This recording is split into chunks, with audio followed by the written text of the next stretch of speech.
coming to you live as fuck from, I don't know what this is. It's under the blue line. Yeah, that's the blue line.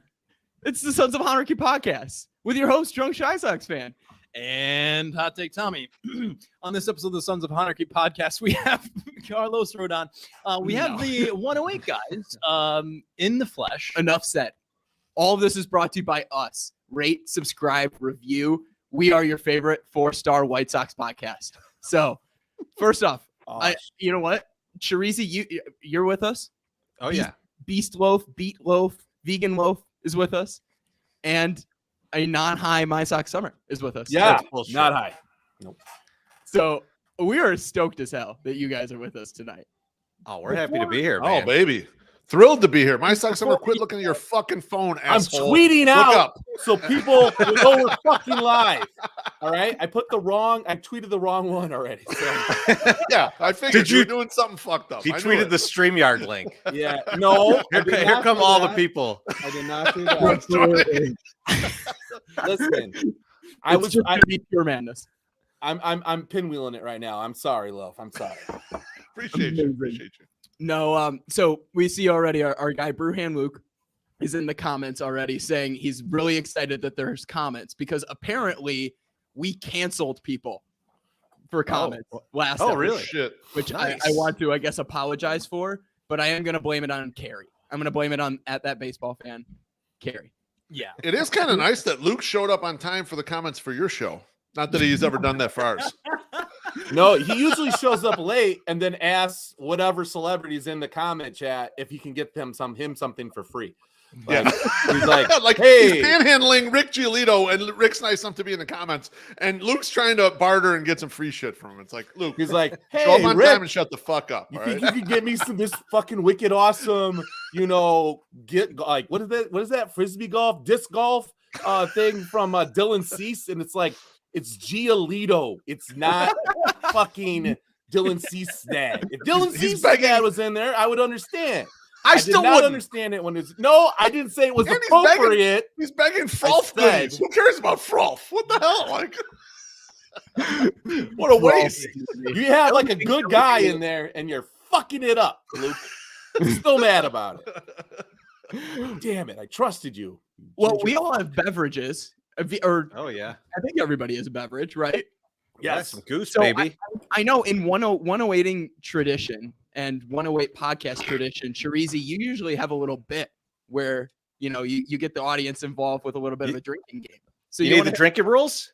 Drinking rules. I'll lay them out for you. If Beef Loaf says allegedly, or that he wrote a blog about that, you drink.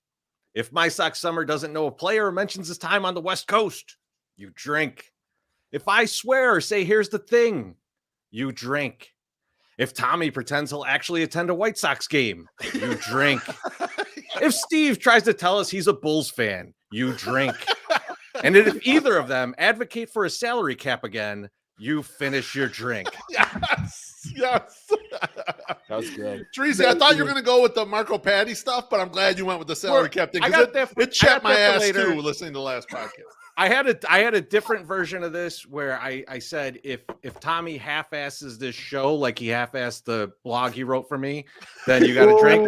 But you'd have to wait till the end to really know that he did it. So I figure just because you like Coldplay doesn't mean you half-assed it. Like just because you pick some bullshit album doesn't mean you half-assed. You don't need to go there. Bad taste. Coldplay's fine. Don't worry about Coldplay, all right? I'm not worried about Coldplay.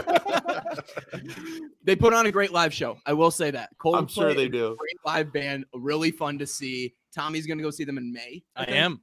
But Attaboy. For a favorite album, yeah. That's almost as bad as Dave's, like, White Sox Dave's take on Alanis Morissette being one of the best albums or best performers from the 90s. It's like, no. I mean, it's not a bad album. That Jagged Little Pill's decent album, but great. Let's not go too far. It's a great album. Let's not go too far here. Like a little much. Went over the board, way overboard. By the way, Beer Garden Jim already in the comments saying that, asking if this is a Sons of Honarchy podcast or if this is a 108 podcast. First off, fuck you, Jim. Yes. Good call. I agree with that. This is a fuck you, Jim podcast. All right. That's right. Fuck you, dry meat Jim. You son of a bitch. That's right. There's a reason why his son likes to eat Domino's. Oh, damn! Wow. Wow, fired. Even though we had Domino's tonight, so I can't say much. Yeah. Wow. Hey, that's that Sons of Anarchy budget, dude. You guys only got one camera, 2 mics, and a thing of Domino's pizza. I get it. It's what Marco Patti feeds all of our prospects. There you go. Now listen here. This Twinkies and Domino's of StreamYard. First of all, It's true. We stepped it up. so We're stepping it up for you guys in particular because I know you guys had a bunch of suggestions for us. Like last time we had a podcast together, which was middle of the season last year, right, Tom? Yeah. So we kind of wanted to recap those things that you suggested for us. Yeah. So Tom, you want to get this started? Well, basically, we wanted to give ourselves the A+ that we deserve after following some of your instructions, we'll say. At the start of last show, we made an announcement that we had dipped from a 5-star rated podcast down to a 4-star rated podcast, and Chirizi immediately chimed in. You got to lean into that, and Yeah. From the start of every single show since then, we've been like, fuck it, we're a 4-star podcast. We're your favorite 4-star podcast on top of that. So, if you guys want to give us 1 star, that would actually help us in this race to get a little Tommy, more. Tommy, I would. And I'll give it to you, actually. But I won't give it to Steve. And here's why. Let's look at this tweet from September 24th, 2021. Wow, we're already blasting me. I got a bone to pick. If you have an issue with something that Hot Take Tommy or I say on the podcast, hit us up directly. Don't just go in our reviews accusing us of being self-righteous. That's not leaning into it. That's being a little whiny bitch about getting a bad review. A whiny bitch. Not just a bitch. A whiny bitch. He's not wrong. I mean, No, he's not. I don't even know that. Are we a 4-star, 3-star? I have no 2-star? idea. One time I don't even looked know at what our star reviews, ratings- and I don't know any of that shit. half of the reviews were about masturbation, about us or thinking about us, during it. So I don't even know what to make of our reviews. So what happened was probably, I don't know, like 2 years ago or something. I saw someone post like, hey, make sure you review our blog or our podcast or something. And I was like, you know what I'm going to do? I'm going to ask people to give us the weirdest reviews possible. And we'll get like a contest going for like the weirdest reviews. So if you go through our reviews, I mean, they are out there. I mean, like, it's just like, you're thinking we were doing some like weird porn show or something. Okay, I mean, this is perfect. You know We what? kind of are. sometimes. I have a question off the cuff, and this was something I'm not even running this by Tommy. This is off the agenda. The weirdest hashtag 108ing tweet that you've ever seen in your life. Like, like I know people just throw hashtag 108ing now at whatever because you guys are just that big. What the heck? Like, I've seen the weirdest shit. What's the weirdest shit you've ever seen for hashtag 108ing? Oh man. Like, so the weirder stuff that I see, like when I see it tagged on like something where it's like horrible, like someone's having like a really bad day. Like, cause like 108ing is like in general, it's just, you're just having a great time, drinking or not. Like you're just having a great time. You're 108ing. And like, so when I see like kind of like a long post about like all this shit's going wrong, and then it's like at the bottom, it's like, it's usually not like only 108ing. There's like 3 or 4 hashtags down there. And I'm just like, did you mean to put that in here? It just popped up when they were working it. I think the weirdest shit we see is like the bots that will just latch onto it because they know they can get some, like they'll get a retweet from an account that has over 10,000 followers. So they're like, hey, check out my new, sneakers that I purchased at whatever.com/wish/ gonna steal your money. And then hashtag 108ing. And then you're like, oh, and we don't retweet that, or we do retweet it. Loaf retweets My mistake. it. And then we're like, oh, easy. You're going Loaf retweets that, all right? Yeah, because I don't do it. We're careful on the retweets these days, okay? We watch those retweets. One, if you post a video, we're not retweeting because we got to watch the video to make sure you don't say some crazy shit that we do not agree with, right? Like, so the only videos I will retweet without watching them are Jimmy Vinicki's. Oh, I thought it was trust Joe him. Rogan. That is absolutely it. If he puts hashtag 108 in his video, I will retweet it. He's probably said some shit I don't agree with, but at least I trust that he's not going to do something too crazy, you know? I always watch him though, because it's like professionally done videos. Oh, there's right? no question. The ones that I refused to retweet because I just didn't want to. There was like the one guy, I can't remember his name, but he would get like really drunk, like where you're like, is this guy gonna last through the video he's recording? Oh, that's right. Is that Husky Bardo? No. I mean, he does some that are, they're out there too. He does if his some great- titties out though, I'm retweeting. If Yeah, his Some titties of out George there, gets I'm gonna really retweet. drunk too. But Yeah. there was this dude, and he was like, it was like one time it was like Oh, I woke up and it was like his yes. he was like going live on a tweet at like 5 a.m. when I was waking up. Is that his And it parents' was house? And I was just like, and the guy was just out of his mind. And I was like, I'm worried what he might say at the end of this. I'm not gonna retweet this. There's also people who put the hashtag 108ing to talk shit about us and hoping that we'll just like that we have some sort of thing that retweets it robotically. So we'll see that too, and we don't, we don't block the people. We just don't retweet it. I like those though. I give them a like. Yeah, I do too. I don't mind them doing That's it. fucking entertaining. You got to admit it. Oh, I got no problem with it. I don't care. We need more haters. I'm of the school. We need more haters than we got right now. I wish there were more people who block me, like Matty Ice's dad did, that I didn't even know till today that he's blocked me. I wish more people would block my ass because they're pissed off about some 108 shit. It's what you said about his mom. You said you were going to get on his mom. He heard you in the gilfs. I met Matty Ice's mom at the airport. I didn't say nothing like that about her. You didn't say that to her to her face, but then you tweeted about it. Nah, I would never tweet some shit No like way. that. No No way. way. It's funny That's that you Daryl say Dawkins' wife. Well, funny you that's say we different. need more haters, guys. It's funny you say we need more haters because I know it was Hey, true. Matty Ice is in the chat. We need Nice. to pick. Yeah, our guy Matty Ice is in the chat, right? Yeah, He's laughing at he knows why. exactly. Sorry, Steve. I didn't mean to fuck up your show. You're good, man. So we were talking about how you guys said that we need some more haters too. And Yeah, I know for sure. Treasy said we need to pick a fight with you guys, but we love you guys too much. That's not gonna happen. We're not gonna fight. You guys are like our little brothers. We're not ever gonna. I mean, we'll beat you up a little bit, but it's not a real fight. That's We're right. just playing, Little- you know? Little insignificant brothers. Yes. And we'll take it. We will absolutely take it. Because Michigan says that about Michigan State all the time, and Michigan State whoops Michigan's Whoop ass. their ass. Yeah, exactly. They whoop their ass. But the best suggestion, I know Beefloaf said we should pick one with Sox on 35th. I like those guys too. I want Laz on the pod too to talk baseball when baseball season Here's starts. the problem with Sox on 35th, Steve. All right, I said that before they added Chris Lanuti to the roster. All right, you do not want to pick a fight with Chris Lanuti at all. No, okay? you do don't. not want to get into a war of words with that man. All right, you stay on his goddamn good side. All right. He'll fuck your shit. That's a radio professional. You don't want to mess with that shit because he'll take that shit personally and he'll do a whole podcast about you and make fun of a certain hashtag that you do that sounds like another hashtag. You don't want that. You don't want that smoke.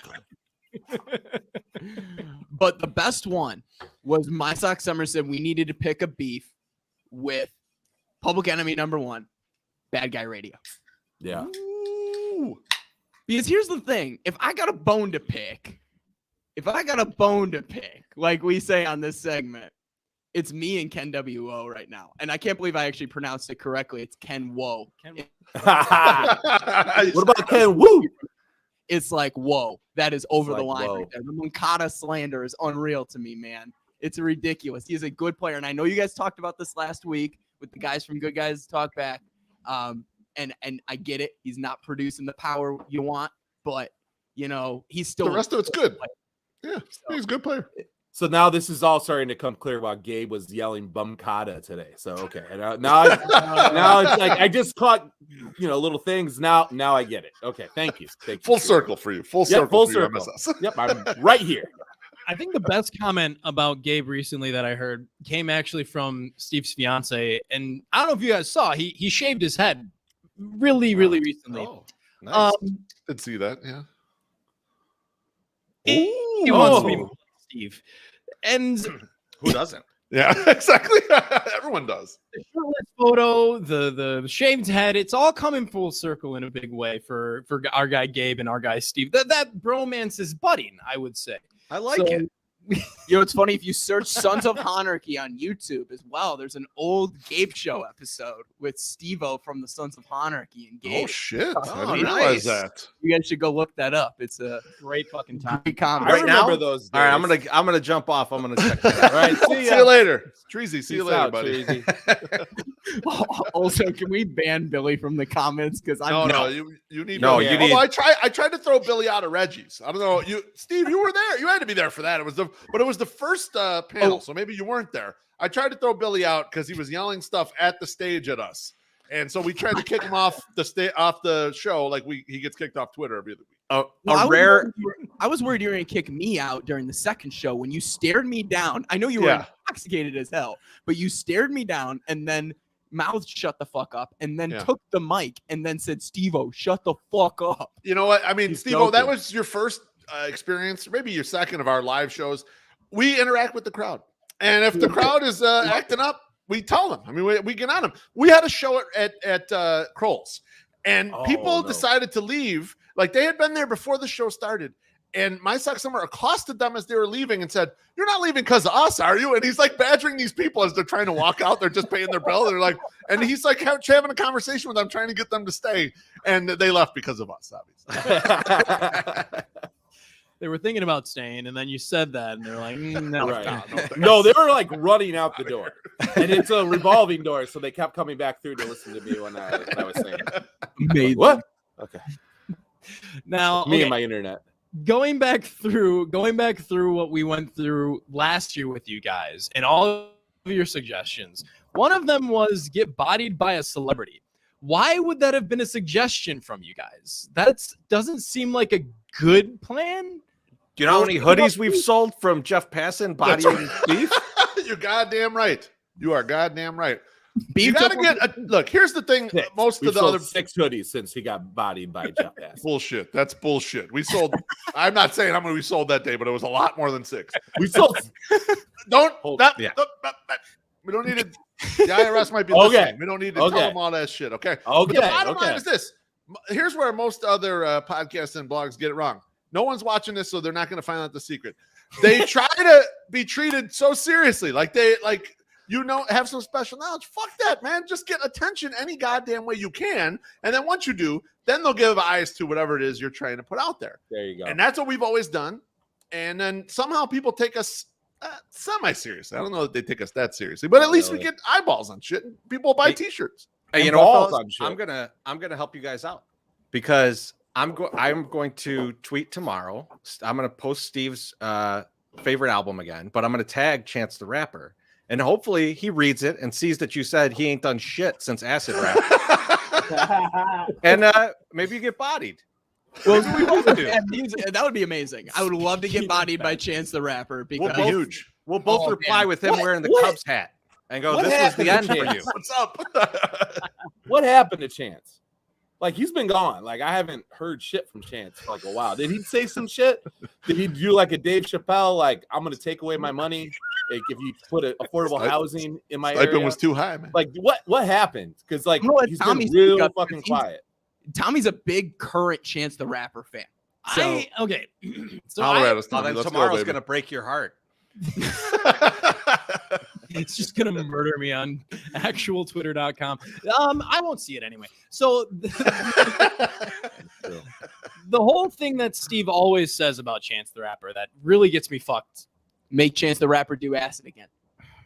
Ooh, make everyone do that again. And it's just like he seems like he's been, on a path toward like being a healthier, happier human since doing acid and making acid rap. And Steve's like, fuck that, make better music, do acid again. It's like it's not a healthy dialogue with Chance the Rapper. So that's where I stand on it. And Steve is way out of left field on it. But that's my opinion. I think actually a majority of people agree with But me. kind of right. I mean, I've got a better idea, Steve. Why don't me and you do some acid and we'll listen to some new Chance and maybe we'll feel better about it. Yeah, there you go. No, I like Wonder that make idea. you feel worse about it, Teresi. That's the problem. Does anyone in your class sell acid? I'll stop by the school. I roll up to school. You mean Who's my got the eighth best price? Your 8th graders. my eighth graders you're talking about, the ones that are Yeah. bringing vape pens still and trying to sneak them into the bathroom. Oh, that's bad. Oh, man. Mother. I mean, that's worse. I'd rather him do acid than vape. Like you can't like do Thanks, Dad. acid. Well, no, I'm serious though. You can't do acid that many times, right? Like you just like, Wow. oh, I gotta chill a little bit.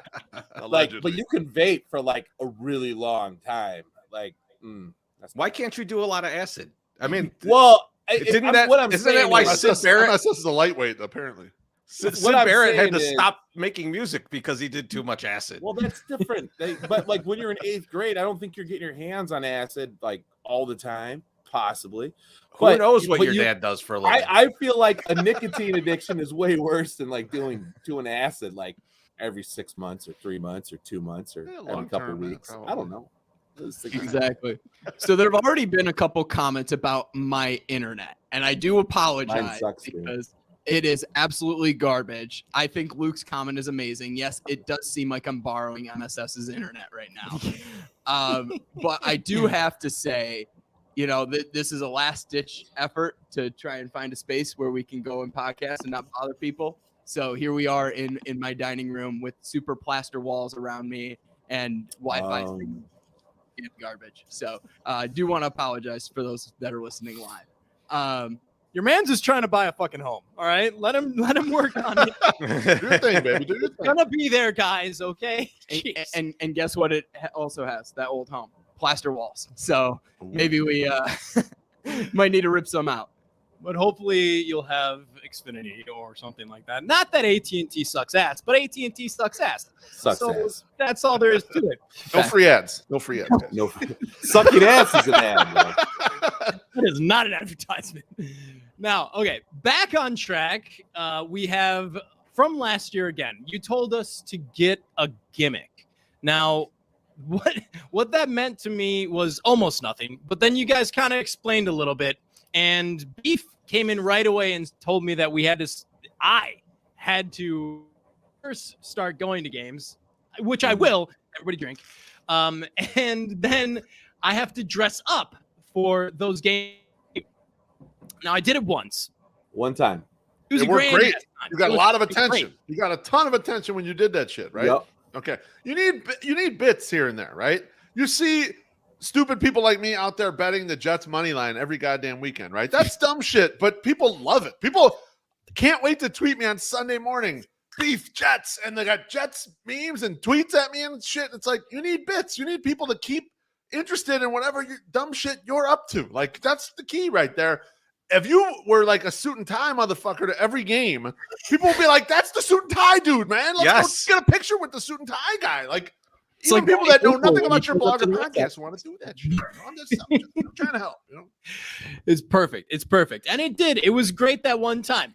Who knows? Maybe I'll dress up again for another game. you haven't bought in. You haven't bought in. Fuck you. You're out. You're out.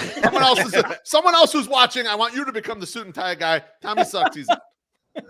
You guys talk back are like, we're wearing suits next week. Suits. They're gonna be like the Blues Brothers next time they go to a game. Opening day, Sunglasses. and we're everything. gonna wear them suits. Fuck the Gonna make me sun. look like an asshole. Now, Teresi then went on out here and said, every time what I need to do for the podcast is make a running segment about what I do with my time when I'm not on Twitter. Because clearly I'm not on Twitter. It's quite obvious. We didn't really do all of that, but it does. It literally makes us laugh to this day. It'll be, what's our next segment? Maybe we should do Teresi's idea. Almost every podcast meeting. It was a bad idea. So let me, I think that, They're not all winners, guys. Sometimes we screw up on these ideas. but I got a new no. idea for you. Okay. I want you to actually tweet, but only once a day. So you tweet once a day, but it's only how Steve has disappointed you in the last 24 hours.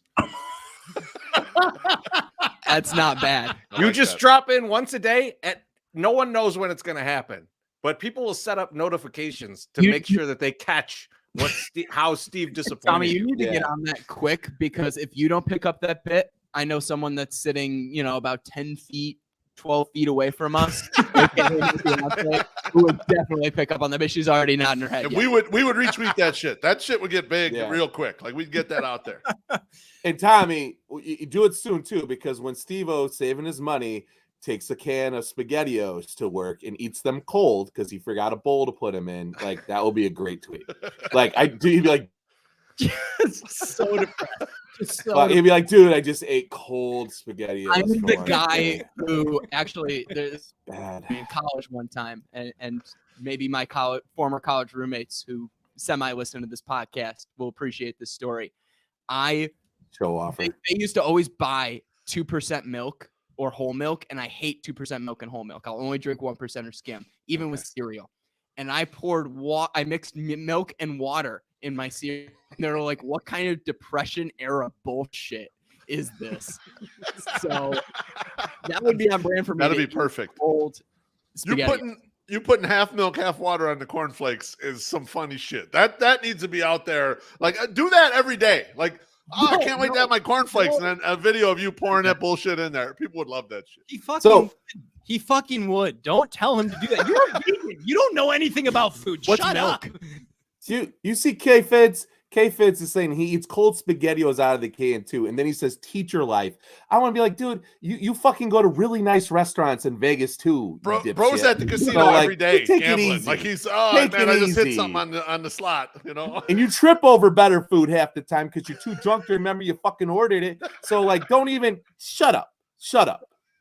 I feel like if you were like, I'm grading papers in the bathroom of this bar, that I'd be like, yeah, teacher life. Oh my goodness! Do not encourage Steve to do something like I'm gonna get you guys a But that would be a Tainted great tweet if glove he right did. now. that. God fucking damn it. Now, Tainted the glove or last Sons of thing- Anarchy. Here we go. Speaking of taking over Sons of Honor, the last thing that you suggested last year for us was that we have a new segment, and this was mostly from Treasy. And he was like, you know what? I like the Minoso Man. I like what you do there. And we were like, yeah, that's really nice of you. And then you were like, but what you should do is flip it and have a QAnon segment right after it. And we haven't. That's a terrible idea. Though we Yeah, have another bad idea. That's another bad Well, idea. Let me ask, are you on, do you put this on Spotify? Because they're fine with it. You're right. We need to change the name. The Quans of Quanarchy, baby. Yes. Which has been another ongoing joke between us. Like, if we say that, we'll be the Quans of Quanarchy for sure.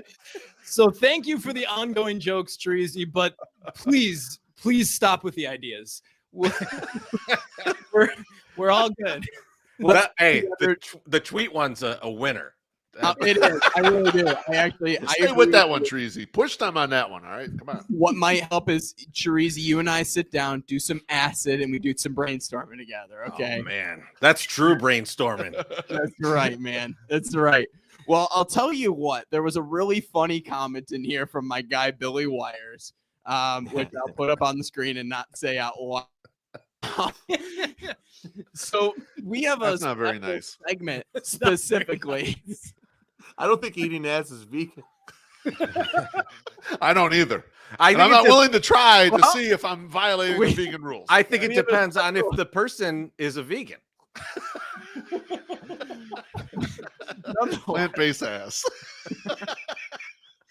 How dare you? I mean, like that's getting clipped from our Vegan-related podcast. See this? They cut all the good stuff out of the podcast feed. I can't believe it. Cut all the good stuff. No, we need, because you took over our podcast last time, specifically Beef Loaf here, or Yeah, Vegan I'm Loaf. sorry. I apologize for that. We No, you don't. no, you're not sorry, you son of a bitch. We wanted to give you your an entire segment, but only 2 minutes today to give us an update on how Vegan Loaf is going. And Tommy's got you on the timer right here on the Okay. wall. You're Tell me when we're ready. It's not even going to take 2 minutes. already I don't going. really care. Starting It's now. going? Okay. How's It's vegan? going great. I mean, like, I'm trying to mostly eat vegetables and not eat any of that fake meat, like the impossible meat or whatever. I'm trying to stay away from that. just trying to clean the diet up a little bit, get myself lined up so that going forward, I can have more vegetable-based meals. I just trying to get out of some bad patterns. That's it. And it's going good. It's not a problem. I could do it for a month, probably stand on my head. I might have cheated a little bit the other day. I had some ranch dressing. That's probably out of bounds.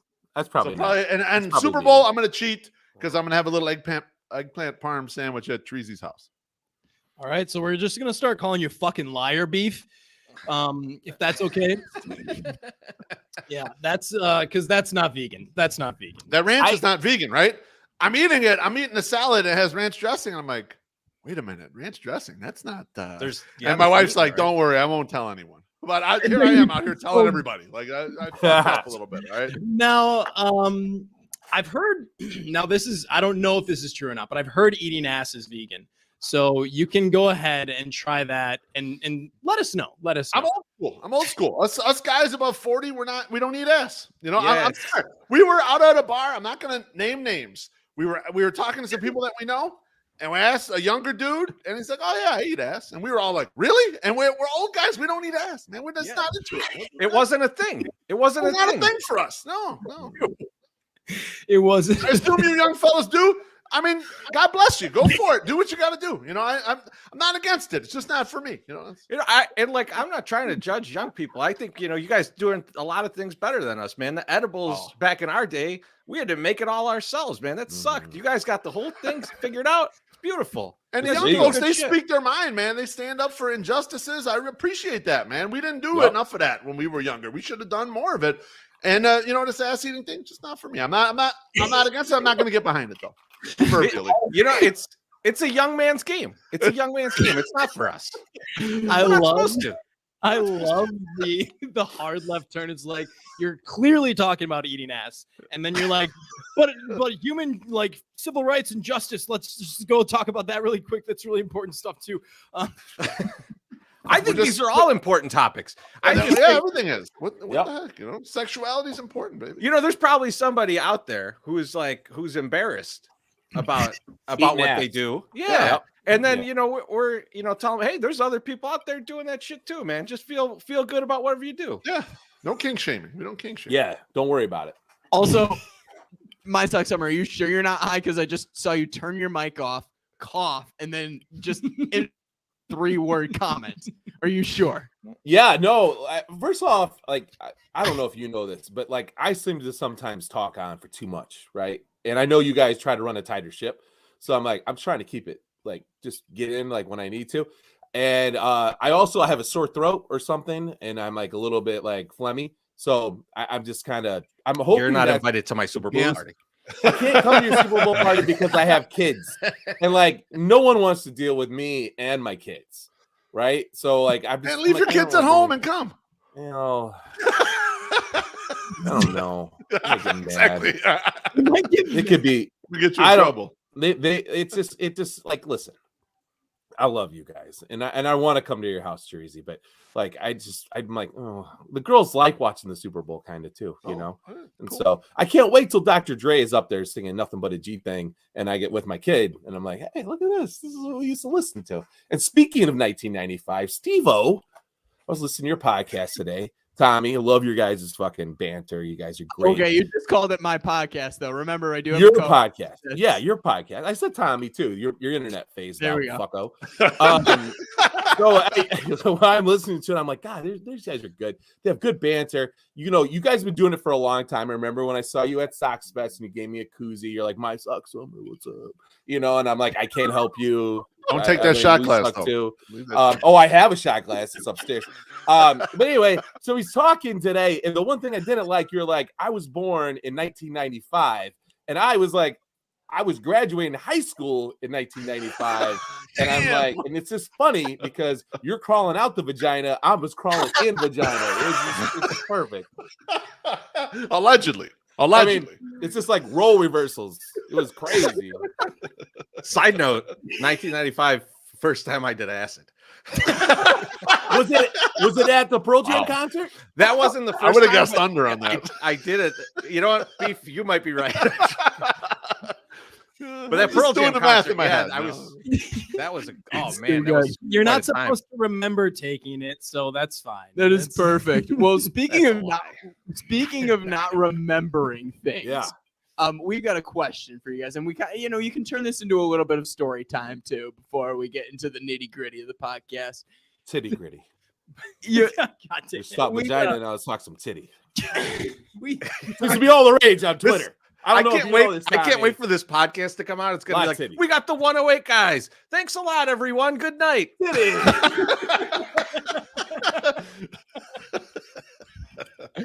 well, just remember what Beer Garden Jim says. There was no vagina in Sterling, so Very little.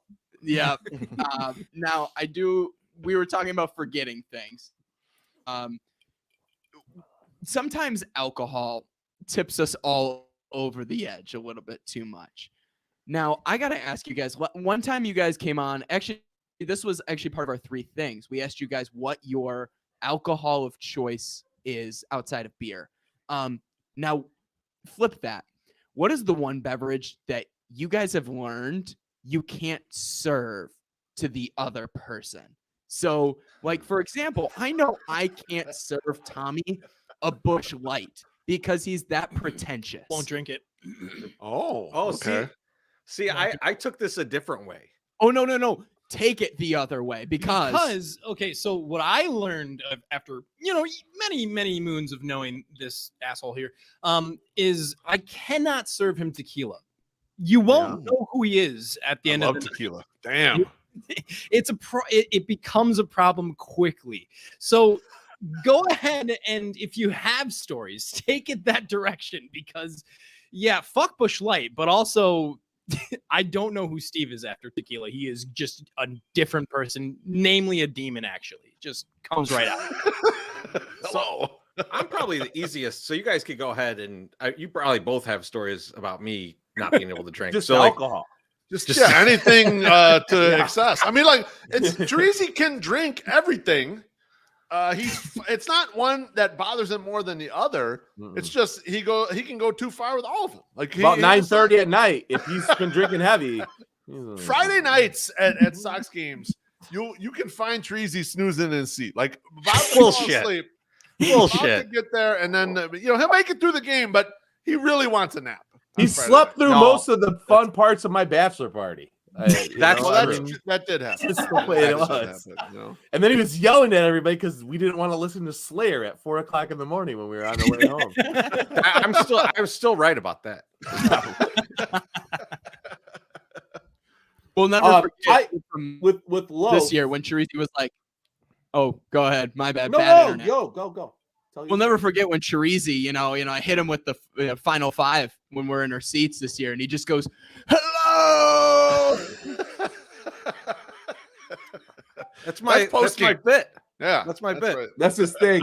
Saying hello so- is your bit, and you want us to get a gimmick? What the fuck? It's a good one. You remember it? Yeah, just that's said right, it. you remembered Did you it. just talk about it? Wait. What the fuck? Do you know what a bit is, Tommy? Jesus. So my Sox summer, you're not doing beef. I'm sorry. I've got a long track record with beef. There's some bad ones in What? there. But All I but, know. like, we can Oh, both hold do on, them. my speaker just went out. We both can't do them. Oh, I can hear you though. We can hear you fine. Yeah, he can't He hear can't us. hear maybe. us. That's good. We can talk some shit about him while he's Fuck not you. listening. You suck. I mean, MSS Prob- obviously during one of our big live shows, the whiskey got him, Yeah. and he was. People couldn't tell. People guests on the show couldn't tell if he was passed out or if he was just looking at his phone because his head was like this. And it was during the 108 day. And like, if you watch the end of the 108 day, you're looking and you're like, is he looking at his phone or is the show over for him? Like, is he finished with this show? Teresi luckily able to navigate around all that. But yeah, the whiskey can get my sex summer for sure. We still got to do the whiskey got him shirt. I mean, We yeah, still gotta- we absolutely. still have gotta do to, it. yes. But so for beef loaf, sorry, I cut for some reason my headphones are cutting out every once in a while. Some hardwire ones. No, I'm never going back. Never going back to hardwired. To be It's- free. Yeah, I can't dance if I got them Snooty. hardwired. I can't do AirPods. that neck dance from Beat It. But beef is like his kind of it's something that he really likes to drink every once in a while, but he's not good at drinking it. I think he just drinks it too fast, which is rum. So Yeah, rum, especially rum and RC, not Coke, RC. That's so South Yeah, Side that's Chicago. If I've ever said RC, baby. But so the funny thing is, so like back in the day, like, you know, when you're young, all your friends get married and stuff, and you go to all the weddings, and like it's always open bar, and like me and Beef would always go rum, and so I'd usually like go like Captain and 7, which is like the sweetest. I like if I drank that now, my fucking head would explode. It's way too sweet, and like and he would drink rum and Coke, and like that's a terrible idea for either of us. And we drink them like way too fast because it's just like it goes down. It's sweet. It just goes down really quick. And like the most banged up I've ever seen Beef has been in those situations. Beef, and one time I wasn't even there. Beef, the time you had to leave a local H show before it even before they even got into this play. That was a mixture of things. That's one of those nights where I woke up in the morning and I'm like, man, I only remember the first half of the show. I wonder what happened in the second half. And I'm like, I know what happened. I wasn't at it. I didn't attend that part of it. I was on my way home. That was it. I was done.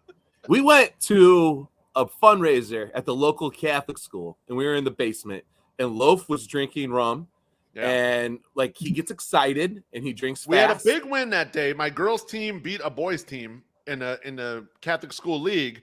Big win. Drinking a little hard during the trivia competition. You know, I stayed out though. Well, we went to Shinnick's Yeah. post, and I feel like Jesus invaded Loaf's body because he was speaking in tongues at Shinnick's. And it's weird because he never gets drunk, but when he gets drunk, you're like, oh my God, he's really drunk. Because he'll tell you sometimes, he'll be like, oh man, I was really wasted last night. And I'm like, bullshit, you still ordered pizza and you were fine. And like, but like now, like we saw him at 108 Day. I had to watch him like get walked out by his wife because Wally Money said the ambulance almost had to come to get me out of there. I'm gonna kick Wally Money's ass the next time I see him. By the Forklift. way, what a jerk! You came out like you came over to the table at the beginning of 108 Day, and you like had 3 cups, and they had lemons in them, and there were straws, and I was like, oh, Loaf got us some waters. And he goes like, no, those are vodka sodas. And I was like, I don't know about this. Let's ramp this shit up. Let's go. I don't think I gotta get ready. I gotta well. get lubed up to perform. What the fuck? Yeah. Man? Well, you definitely Go on got stage lubed up. dry like that. You know? Yeah, no, you performed. You did very well. You did very well. Yeah, the whiskey get me. Vodka will get me. You know what? I'm better now. I'm better now. You know, I'll tell you what gets my suck summer, and it is shots. And like he'll always blame, and they get me too. I mean, like because they're designed to get you. Yeah. Here's purpose. Here's the problem. I've watched Beef often, like early in the night. Like he'll do a shot with the guys, Fireball. and then he'll know I did a shot. I probably shouldn't do 15 more. You give me that first shot. I mean, it's like you know when the roller coaster like clicks up to the top. That first shot is the absolute top, and then everything just goes wailing down at 100 miles per hour, and I'm just getting in the zone, and I'm just like, hey, look, why don't we do another shot? You know, that sounds like a great idea. And next thing I know, I'm on autopilot, and I'm surfing an Uber home like fucking Teen Wolf. Yeah. I don't think that happened in Teen Wolf. It was a van. Yeah, it's a milk. They don't milk have van. many Uber vans though, man. Uber vans No. are the best. They should though. Not yet. All of my best fucking experiences in Uber and fucking vans. One time, That's this very mom horny. mom van picked me up, and it was this dude, probably 40 years old, definitely his wife's car, probably had 4 kids, just absolutely like fucking. He just did not want to be there at all. The other van, and we were drunk out of our minds. Awesome. Second experience was in a Tesla, like 3rd row seating car. Don't they make those? I swear to God they do. I don't know. You were there. I don't know shit about Tesla. All of this I've is time seen a travel, new made up Tesla. shit. Like no one even knows what Steve's going with here. What kind of? I don't know if shit they he have was third in, row you know, like- Teslas though. There's definitely a third car, and we were in it, and we were like, "Whoa, this Might is have been the a coolest Volkswagen. fucking thing ever." And like we were drunk, but we weren't like drunk enough to be like we forgot about it. It was I'm gonna a look very that up. cool experience. That So- person is so worth the fucking Google. excited that they just called you just called their Tesla a fucking van. That's a Tesla. Man. That's what it was, a third row seating. And what do you want to call it? A Tesla SUV? They would prefer that, I'm sure. Swear to God, it was them. a Tesla. No, you're not wrong, dude. You're not wrong. Okay, well, Model Y, the Model Y Tesla. You already know. That's what it Why says. did you buy this? Is why. It's not a Mazda. Nice. Time for an ad read. Hold on.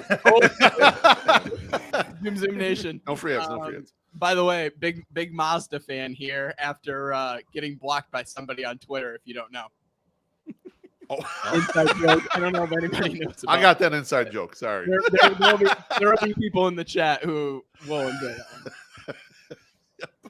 I'm sure. Fucking call him out. I don't know what it is. Well, Tom, as we say on this podcast, and we're now 46 minutes into this podcast. Usually we do this after about 5 minutes. We usually say, Tom, guess what we are? we are a White Sox baseball podcast. So guess what we talk about sometimes? So we're going to talk about White Sox baseball. A little bit.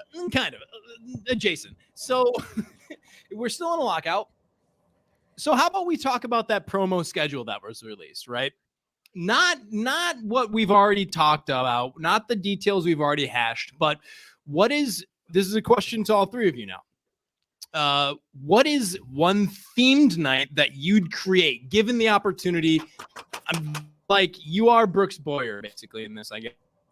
And then what is one giveaway that you then do? So themed night, and then what's your patented giveaway? The floor is yours. Go Who ahead, wants to go Treasy. first? I'll go first. Okay. So I would do Riot Fest night. They do that. We would do no Riot Fest goes there. Like they buy tickets and shit for it. I'm talking a full on Riot Fest night. They play punk rock all night and they give away John Stamos bobbleheads. Ooh. What about a butter? John Stamos Oh, bobblehead? I mean, every year it's got to be different, right? Yeah. We're gonna have 50 years of this. There's so many Stamos we're gonna do, and we'll do one. We'll do one for you guys too. That's a talking one in a huge arena, and it's like 14 feet big, just like every bobblehead you guys discussed last week. It was like, how can I make this a? It was a Bobble Stadium. That's what they there was had. a Bobble Stadium in there. Yeah. Every one of them sounded like they would cost $75 a Yeah. head. They'd It's be gotta like, all you talk. gotta do is buy a sweet ticket, and then it'll cover the costs of this What the bobblehead. fuck were you talking about? I can't even remember what that was about. It was the Leary Garcia home run, but you get the whole stadium, and then the trajectory of the ball, and then he kind of like bobbles around the base paths. Then that's you give him the first 50 tickets. Get this. Get the ticket. My son summer would have all All 50 be- of I was them. gonna say they'd all be stolen before you even gave that away. That's probably more likely. It's a good idea. Okay, this is Not a good idea. ideas. not We a did good our ideas Not last. great. Keep going down. Bad the- idea. All right, so you did Riot first. Loaf, what do you got? I mean, I don't know. This Yeah, is you theme suck at nights, these. right? I mean, like, Yeah. kind of the theme nights are done. It would be nice if they had a theme night about someone who's a local Chicagoan that you really cared about, but Chance I the don't want to do. Fuck Chance the Rap. I mean, nothing against Chance, but he ain't getting a theme night, all right? He's not theme night worthy, right? Rap We got night. the theme nights for Elvis, and you got the theme nights for the Beatles. I mean, I would do, if That it were sucks. me, I'd do a theme night over a Chicago musician that I fucking love and that is probably underloved by the younger generation. I would do the Curtis Mayfield Yes. theme night, and I would bring it old school and let some of these young folks learn about this man and what a great musician he was. He's a Chicago legend. MSS, I'm not going for popularity. I'm going for let's bring some shit back. Like you could do you could do like Walter Jacobson night, but who gives a fuck, right? No one wants that. You need someone local who actually did some shit. Oh Would man, these I love come that. informational pamphlets so I could figure out who you're talking about? Or... You are an uncultured swine. Do you listen to any rap music since like 1988 Okay, till now? You know the song You've heard Curtis Mayfield. You've heard a lot of Curtis Mayfield if you have. Yes. You know the song "Touch the Sky" by Kanye West, right? Please tell me you know that song, right? That's a Curtis That's Mayfield. a Curtis Mayfield song, right? there. So This is why I lose my love mind. this. I love this though Weekly. because Fuck because Wilco, K-Fits. you could get Fuck like a Wilco. whole 70s thing going. You could do a bobblehead of someone in the collar jersey with the shorts. Shorts, Like yeah. was Dick Allen on that team? Could we do like No. a Dick? No, No? you Chet Lemon. Chet Lemon. Yeah, I'll Chet do Chet Lemon. Yes. Chet Lemon in the shorts. Yeah, that would be awesome. You do that all in one night. there That'd you go. be You beautiful. pair all that shit together, man. Chet man. Lemon is a great story. Like I love Chet Lemon and my dad. This is a side note, but my dad went to his first White Sox game. Chet Lemon was out in the outfield, and he went with his middle school 8th grade band at the time. Ooh, And hello. they made a ban- they were out in center field and they made a banner for him and they dropped it off the side and it said Chet's no lemon on it. So Yes. to my pop in his 8th grade What- class back in What That's like awesome. a band like trumpets, trombone Yeah, like, kind of shit, you know, or like middle school playing band. guitar? Yeah. Okay. You know what? I can't wait till my kids are like older and I can lie to them about all the things I did at Sax Games. too. Right. I mean, like the thing is they're gonna be like, I'm gonna tell them something that actually happened. They're gonna be like, no, it didn't. Like, Dad, yes, we remember you dragging us through the aisles to pick up Yes. bobbleheads people left. All right. You don't got to retell us that, you drunk fuck. All right, so we've heard from a couple of you. How about the last one? All right, the actual good guy, the guy that actually understands promos. I mean, all those treases weren't that bad. Theme night, give me a podcast blog night. Okay, I mean, come on. This is why it won't happen because the Sox don't want you to listen to other people's shit necessarily. Like they want you when the team sucks. They don't necessarily want you right now, right? Like, so we'll be a popular again, and we'll be their best friends later. But right now, they're like, "Yo, listen to Jason Benetti and that other guy." I was going to ask you this, my like, Sox get Summer. on there. Do you think the rest of Sox Twitter's podcasts killed Jason Benetti's podcast? Because remember how much goddamn money they put behind advertising that shit, and it went away quiet in the night. No one It's not listened to around that shit, anymore. right? It's how many haven't episodes heard- do you think there were? Well, I Five? mean, it's only going to be. I feel like None- it's only going to be none during the were- season. do you remember at the end of the year at all? No, No, it was not around, right? Chuck No. is next. The bullseye is on Chuck next. Now Chuck's got more staying power, right? He's Kinda. probably going to stick with it. But Yeah. you know what? We He's good- 'cause he's killed off ornery. Benetti's and now Benetti probably come with another podcast that we'll all have to kill. And I'm sorry, I love Jason, but you stay on the podcast. Stay in your lane, bro. All right, Stay in your on lane. the podcast. So- Stay in your lane. So right? my So son here's- Summer, let me yeah. ask Go you ahead. if you would be down with this because so can I explain it, or do you want to do it? no you Kill explain your thing. and I'm I'll tell thinking you we just what like I've put seen. us all out in the outfield, right? And like it's going to be like the beer fest that we were at, where people were very confused that we were not beer brewers. We were just a podcast sitting out there. It was the What beer greatest do you day guys ever. have? We don't They're have like, "Hey, give me some of that." I'm like, "No, sir, you need to go over there and get your own beer, We're sir." here to hang out. like, What? this is You my wanna talk beer. to us or what? Listen, I'm like, I am drinking for 7 hours and not eating a damn thing. So just leave me alone. But no, we'll like put us out with all the different little tables so we can give away shit again, like we did before. And you can go up and you can talk to people. Now, the best part is that not only can you go up and meet the people, you can go up and start yelling at the people. So if you don't like them or like things that they do, like you can start just cursing them out in front of everybody. Like everyone's got real big balls on the Twitters, but when they get face to face, they're like, I don't know if I really want to tell Ken Wu, to fuck off because Ken Wu doesn't look like he can't kick my ass, So it's just one of those things. Now, conversely, if you don't like the Sons of Anarchy, you walk up and you see that Tommy's 5'3", you're like, you know what? I'm gonna go tell this guy to fuck off. So like, it's like it works out really well, But he's wearing a suit like Jason Statham. So he's you're wearing a worried suit. that You he don't might know. be He able might to get fuck shit fucked up. up. Exactly. and it's with a guy that might be Moby. So I don't know. Yeah, I don't you're know. you're Let's gonna see get what real happens. confused real quick. Yeah, Yeah. I agree. You wouldn't fuck with that, man. So yeah, that's definitely a theme night. So So- Treasy, give me your thoughts. So I was gonna say it was, and I know that they haven't done this in a couple of years, but maybe when it comes back, like, and this is something I've seen at Star Wars like conventions, is they give podcasters like a whole row. And like they have like rooms like at McCormick Place. So when you go upstairs at McCormick Place and there's like the smaller rooms, there's like a whole aisle of just like podcasters, and they do like crossover panels and all kinds of different stuff up there. Some of them do their show live, some of them bring in like other people, some of them are able to get like some of the stars. Like, so imagine like you just have like Lucas Giolito pop in, or we'd probably have Rick Giolito pop in. Yeah. And like you do a live podcast the real talent from Sox Fest. Okay. Yeah, any- no, I love that idea. Any way, that's definitely what. Tommy, go ahead. I'm sorry. any way to get us a suite. Well, Absolutely. yeah, I mean, you can buy one. They're receptive of that. But the funny thing is that in the 2019 Sox, no, it was 2020 Sox Fest, Brooks actually brought that up, and he said, "Listen, next year." He's like, we got all this space. We got this big, huge area. He's like, we could just have a whole area of podcasters. You guys could just hang out over there and just do your thing. And people can come meet you and you can talk and you can interview. I'm like, that sounds like a fucking fabulous idea. And then, fucking COVID, and it just ruins everything. Like it would have been fun. And like, so, we're definitely advocates for like something like that happening. So.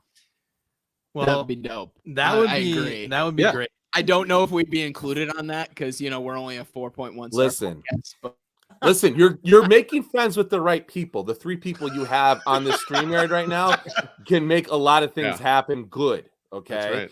At the And very then we least, can you'll make- be our background dancers. Yes. And I'll fuck with that. I'm only 5'3" though, allegedly. So- well, with your hair, you're Fine, 5'6", 5'7". Who cares? Doesn't matter. 5'6", whatever. Don't worry about it. Don't worry about it. Did you? Okay, go ahead. Are you gonna say the giveaway? Did we pick a giveaway, or did we just already? Yeah, leave no, that in? go for it. Well, because the giveaway that we're definitely the only thing I want ever is I need a 108 themed bobblehead given away by Goose Island. That's all I need. And if it could be 3 people in the hot tub, I don't give a shit. It could be 3 people in the stands. I don't give a shit. It needs to be 108 themed. It could just be me. I don't give a fuck. I want my own goddamn 108 He's trying to cut themed us out. White Sox. Trying to cut I us don't out. care. You know what? You two don't give a shit about it. I know what do. it is? I You want. know- That's the one. Teresa, you know what it selfish thing is? I want. The one thing he wanted was a beer named after the 108. Now we got it. Now the one other thing he wants is a goddamn motherfucking bobblehead. What am He I always supposed has to something stop? else he wants. Hey, That's do the- something for us, That's why you have goals, Loaf, because you attain the goal and then you move on to the next one. This man's fucking. Like, remember I'm we wanted rudderless. I'm goalless. Tommy's over there wants a fucking suite, and like we recorded a podcast in a suite. We did. You know, yeah, like, that's true. it's just not to like- brag. We're not trying And to you brag. told me there's no way that's gonna happen. So calm your tits there, MSS. And then like it fucking happened, and then I shoved it right up your vegan ass.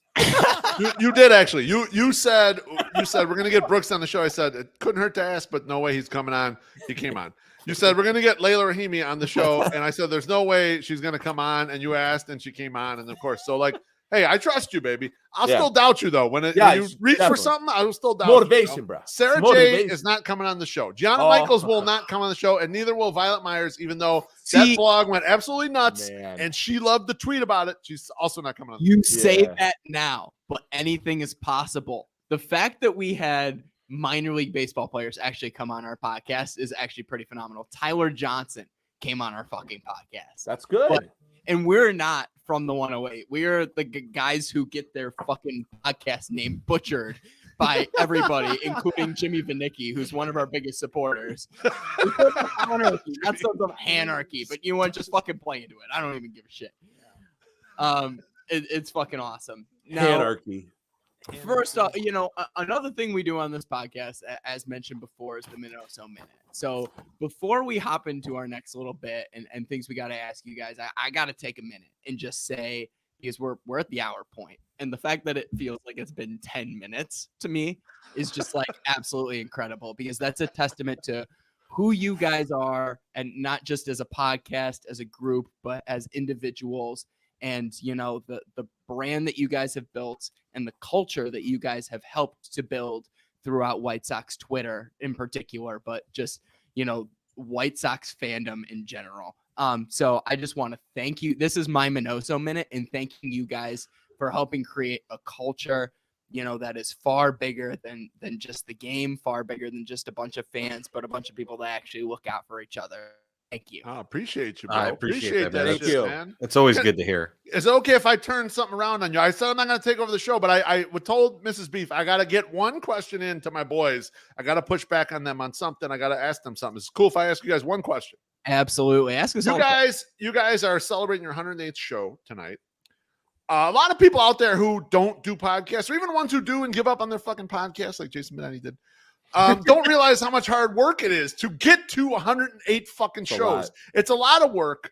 I mean, you should feel really proud of yourselves that you made it this far. People show up every week and listen to your show. They want to hear what you have to say. Those are good things. I want to ask each of you, you've done 108. What have you learned over the 108? I'm always curious with other content makers, what do they think? What did you figure out after 108 shows? Each of you. I want to hear one thing. He's ready. He's ready to go. I can already tell. So I'm going to let Tommy go first. No, I didn't think that consistency or scheduledness mattered at all. I was like, we'll make them when we make them. And it fucking matters. Like when you say you're going to do something on a certain day, you better fucking do it on that day. Otherwise you look like a goddamn schlub. And it's absolutely the most important thing. Now we still struggle at it. So us too. we also didn't expect to be both in school at the same time. And honestly, you gave us kudos, so I shouldn't be giving us kudos as well. No, you should. Yeah, give yourselves kudos. Yeah. Stop doing the podcast during when we were both in school and had full-time jobs. And Steve was also at 95 games. So it was I don't know how we did it. We were just every week or that's the thing about it though, is we were called fucking bi-weekly or semi-monthly. Fuck you, Apple Podcasts. Okay. Every calendar week, right? We did 45 episodes over a year. We figured out a day in the calendar week where we were well, we can't do this day. But we can do whatever day that we've never done before, but let's fucking do Thursday. And it just barely worked. And so here we are. I really, actually, it does mean a lot that you guys would say that, you're pointing out that we've made it to 108. Yeah, it's hard work, hard goddamn work, and it's well earned. I mean, if people, here's the thing. The reason why people quit is because no one's paying attention, no one cares. And you don't have the work ethic to get in there and do it every goddamn week. It's hard. This shit is hard.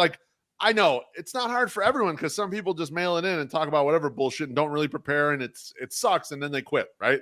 So for those people, it's not hard. But when you really gonna carry it on, it's a lot of work to get a podcast up and going that people actually want to listen to. How about you, Steve? Yes. What's up? Absolutely. Well, I think it's funny. Oh, that's the wrong tweet. Fuck you, Fitz. It's the Jimmy tweet right here. Or you share in your breakfast nook.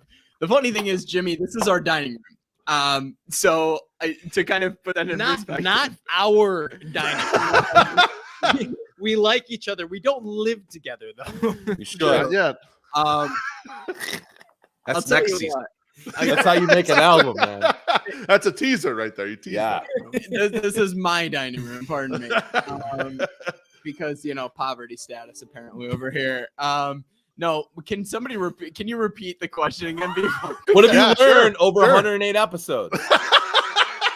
I'm just getting impatient with your ass. No, what have you learned over 108 episodes, Steve? You're asthmatic. You might not get it out quickly. I mean, I was being serious. What did you learn over 108 episodes of doing your podcast? Okay, what I've learned, oh gosh. I love this guy to death, but he drives me insane. That's what I've learned. I was literally just talking about this with another buddy of mine who I'm going to see this weekend, who lives back where I grew up in Rockford. And I'm just I love Tommy to death, but he drives me insane. I think with our podcast, I have a very different view on it than Tommy does at times. So it's always finding that balance. That's what we always have to come back to. Is okay, Tommy wants to do this. I want to do this. Let's find this middle ground. When you're together for a 4th season. This is our 4th season I was doing gonna this. say it's been a while. Yeah. Yep. Like, fuck, that's fucking crazy. Yeah. We started this thing in the fall of 2018, technically. Like, technically, first episode, New Year's of 2019. So the fact that this is our 4th season is just insane. And the only reason why that's worked is because I personally, for me, it's because we've learned to compromise. Like, we've learned to find like the middle ground. Like, I want to do something, Tommy wants to do something.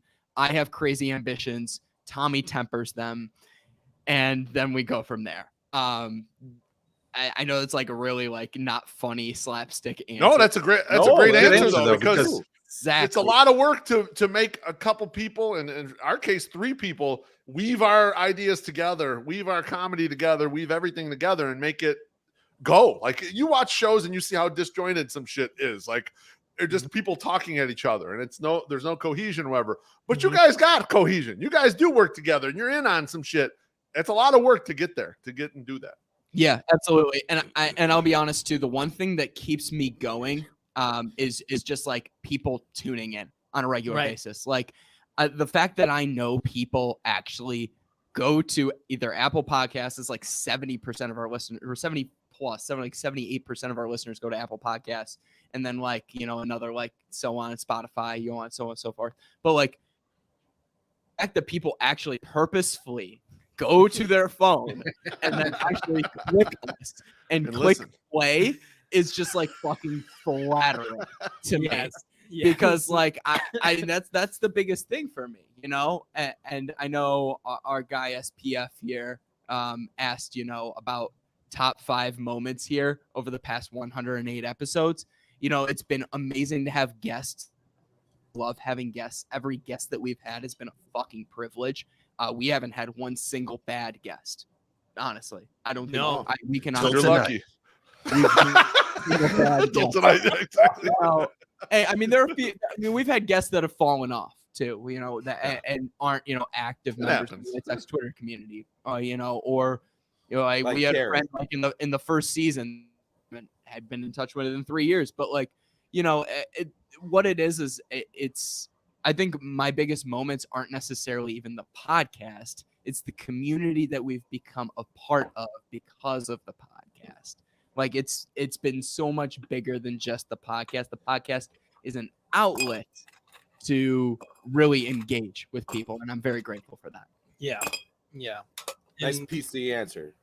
yeah. His first answer was raw as shit. His first answer is like, I would never go behind the curtain and talk shit about you assholes, but he did it right in front of his partner sitting right next to him. Yep. They got one hand on each other's knees, and he's like, fuck you. Sometimes you're incredibly difficult to work with. I respect that shit, man. Yeah, absolutely. No, and I think that's exactly what it is, though, is like if you're gonna actually want to do it with somebody, then you have to actually give a shit about that person, and know that you're not gonna agree on everything.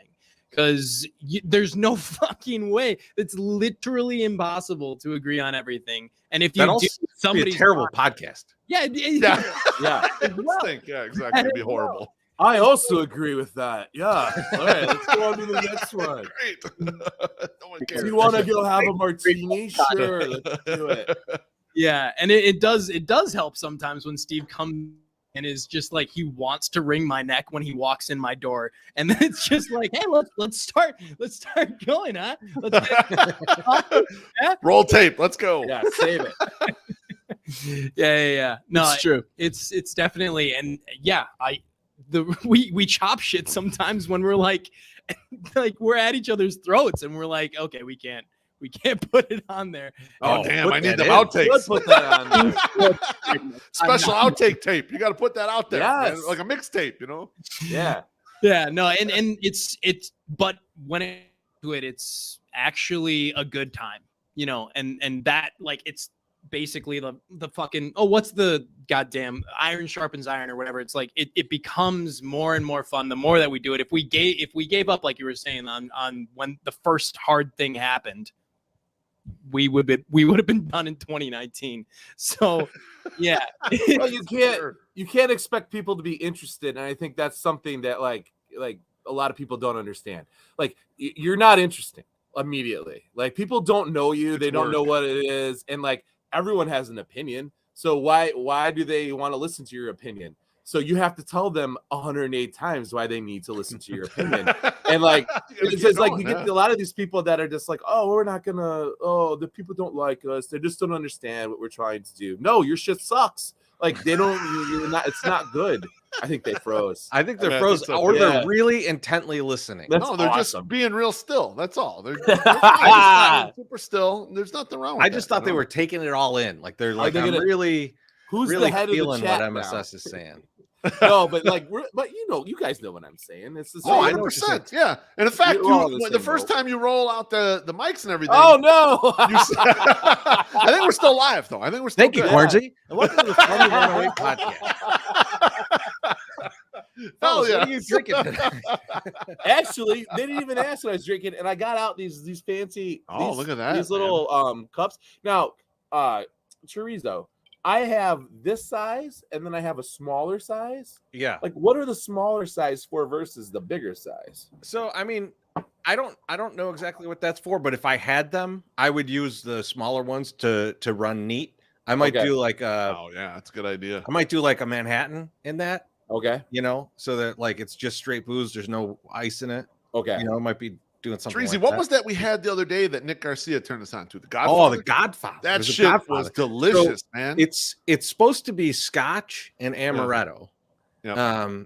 But it beefs. He had. I prefer Japanese whiskey to Scotch just because I'm Hey! kind of. Oh, they're back. Oh, sorry guys. I We'll am. get you guys Can in a you guys minute. hear us? Yeah, we'll let you guys back in a second. Hang on. Treasy's telling about a drink here. We got. So we were used Japanese whiskey with the amaretto. It was delicious. Oh, my God. It's a great Terrific. A drink. I might have to get some amaretto and some Japanese whiskey when I go out to Benny's.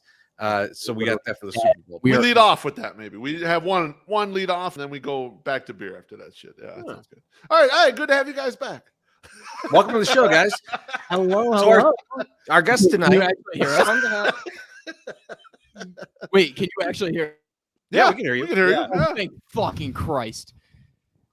You're back in here, baby. It's okay. Don't worry about You're it. absorbing your thoughts, and right when you cut, my section was talking about how goddamn hard it is when you're first doing a podcast and how uninteresting you are and how you don't know what the fuck you're doing. And I'll be honest with you, maybe we're just hard on ourselves, but we beat the shit out of ourselves the first 50, 60, 70, 80 episodes until we felt like, now we really got a rhythm going. It wasn't until, I guess, probably maybe the start of 2021 where we kind of felt like, all right, now we got a good fucking rhythm. It takes time, you know, and you guys are talking about butting heads and stuff and just kind of getting the rhythm. And it takes a lot of time. And I think people roll out of there and think, oh, hey, everyone should listen to my podcast. Actually, I prefer less people listen early on. Let me get better at this. And then come and listen to what I got going now. Yeah, Yeah. that's super neat too, because it's like the first time we rolled it up, I was like, I'll be very happy if 50 people total over the course of like 7 episodes listen,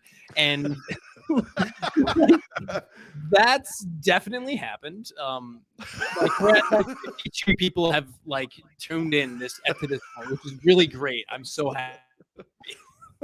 No, but like we've had a good time. And that, mind you, with the bumps, with the cutting out on the Wi-Fi in the middle of our fucking podcast. It's on brand.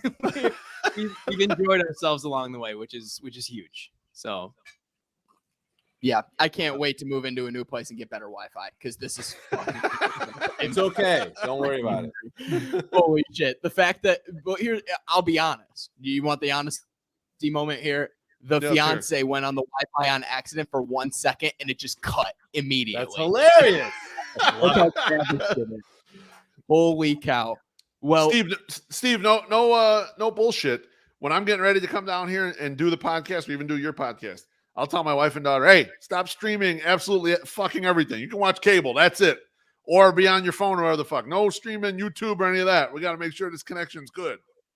absolutely. Absolutely. Yep. I feel the same way as Adam right here. Kayla, get it together. Exactly.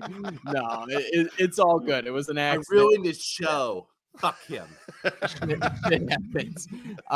So I know Tommy had a very pressing question here about, obviously we were talking about the Wave Sucks hoodies and how big they became after Jeff Passan. So we were all excited about it. I wanted to celebrate with you for the free marketing that you guys got from that. That's fucking huge, exciting stuff. However, I wanted to know, and I have one in my back pocket. Who's going to be the next celebrity to wear 108 gear on live television in one or another scenario? Now, as that simmers with you for a moment, I strongly feel that the next person to wear 108 gear in public is going to be Ben Shapiro. He's a White Sox fan. He loves the White Sox, and whether or not that's good clout for you is up to you guys. But I strongly feel that that's your next hit. How would he even hear about us? And if he heard 3 minutes of our show, how would he stay on and be interested? Plus, you know what? One of these guys that's like all pro capitalism and shit, I guarantee he'd want that shit for free. Yeah, So like, exactly. get the fuck out of here. They wouldn't. You want that on the cuff, baby. Yeah, I ain't sending that guy shit. I didn't even know who Ben Shapiro was when all this like happened, and I was like, I'm not gonna like judge a guy that I don't really know who he is or listen to any of his stuff. Like, I know he wrote a book, but I also know that he owns like every MLB hat and just wears whatever, and it's like, no, it's that's kind of bullshit. That's kind of stupid. We know someone else who has done that. So he went on to this podcast, the Joe Rogan Experience. I don't know if you guys have heard of it. The powerful GRE. I heard it was taken from Isn't that JRE? JRE, yeah, GRE, whatever. Same shit. Spelling, whatever. But anyway, he was on there, and I listened to like the first like 35 minutes of it, and I was like, yeah, no, I don't like this guy at all. Like, I don't even. It was because you don't want to be like, oh, this guy's a douchebag. Like, he doesn't agree, and then if you don't know anything, and then when you do know something, then it's totally okay to call him a douchebag and say that you don't like him. And yeah, so I don't think that's gonna happen. I don't really know who's the next celebrity. I got a few. wear it. Oh, I like that Treasy's armed. I was going to say the ideas. same thing as MSS. I was going to say these are kind of black swan events. We don't know when there's going to be an interaction. We don't know when Jeff Passan's going to come out of nowhere and spike the ball on me, and then we see, oh, there's an opportunity, and now all of a sudden, if I DM a Jeff Passan, he answers back.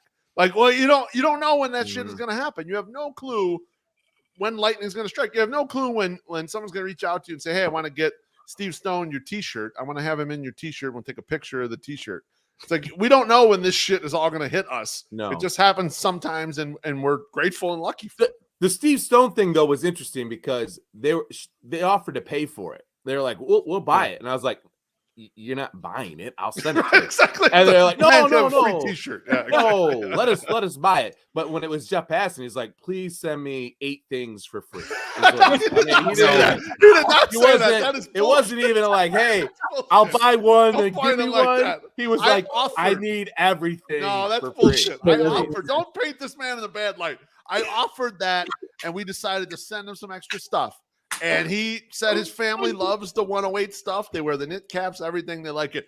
He did not ask for a bunch of free shit. My Sox summer. You stop that, all right? It's my friend, all right? You leave my friend alone, okay? We would never make him pay anyway. But like going overboard and saying I need an XL, a large, a small. And I was like, we don't even make See the how he smalls. does us, Treasy? Could you make one does? for us, please? The man wore this shit on the top 100 ESPN players countdown, and he's talking shit about it. He always wants to bite the hand that we get to feed him. You know? I know. And that's a story is way better. He fucking fleeced you guys with 8 free things and demanded it. Terrible. Absolutely.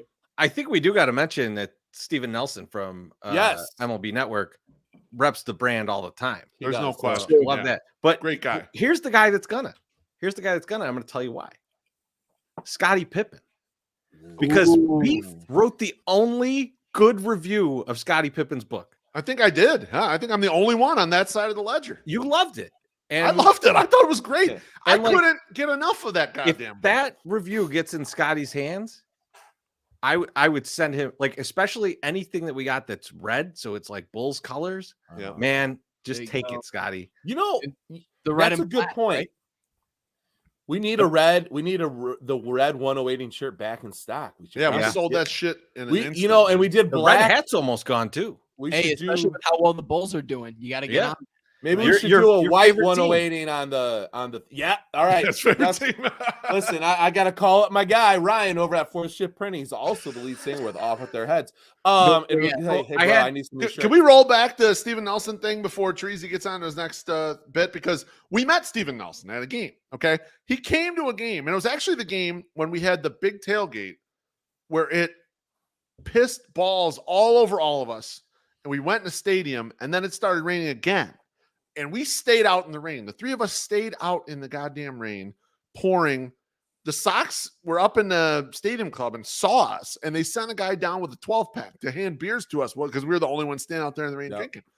So eventually we get a text from Mr. Hand, and Mr. Hand's up in the concourse. He goes, I messaged Steven Nelson. He's here. He's going to come and hang out by us. I told him in the concourse, come up to the concourse, guys. So we come up, we're standing there. We're looking around for him to make sure we see him, right? He gets by us though before we see him. So he's kind of like going towards like where the open area is, where the bathroom is, and the Goose Bar and everything. So I take off after him, and I stop It him, doesn't and I'm scare it like, off. Steven, I'm like, 108. He gives me a big hug. I am soaking fucking wet. I am like drenched. Steven don't bat an eye. Steven comes and hangs with everybody, hugs everyone. Awesome guy. We talk Sox for like 20 minutes or half hour. Just an incredible dude. It's like, this dude is on MLB Network doing shit, and he's like totally down to earth, awesome with the fans. Just a great guy. Took a picture with us looking like idiots, but I mean, like, he's a cool dude. Yep. He was still cold from the air conditioning that he was in up in the suite. We were sweating balls. We You were wouldn't have and known. extremely wet also. Yeah. We're also each about 20 to 25, 30 pounds heavier. So, little like, bit. you know, it Chasing was pretty after him, nasty. he probably thought he had to hug you. Like, Yeah. He's He's like, oh no, Loaf's gonna die. I got two more. Oh shit. The Go one for is very easy. One's very easy, literally.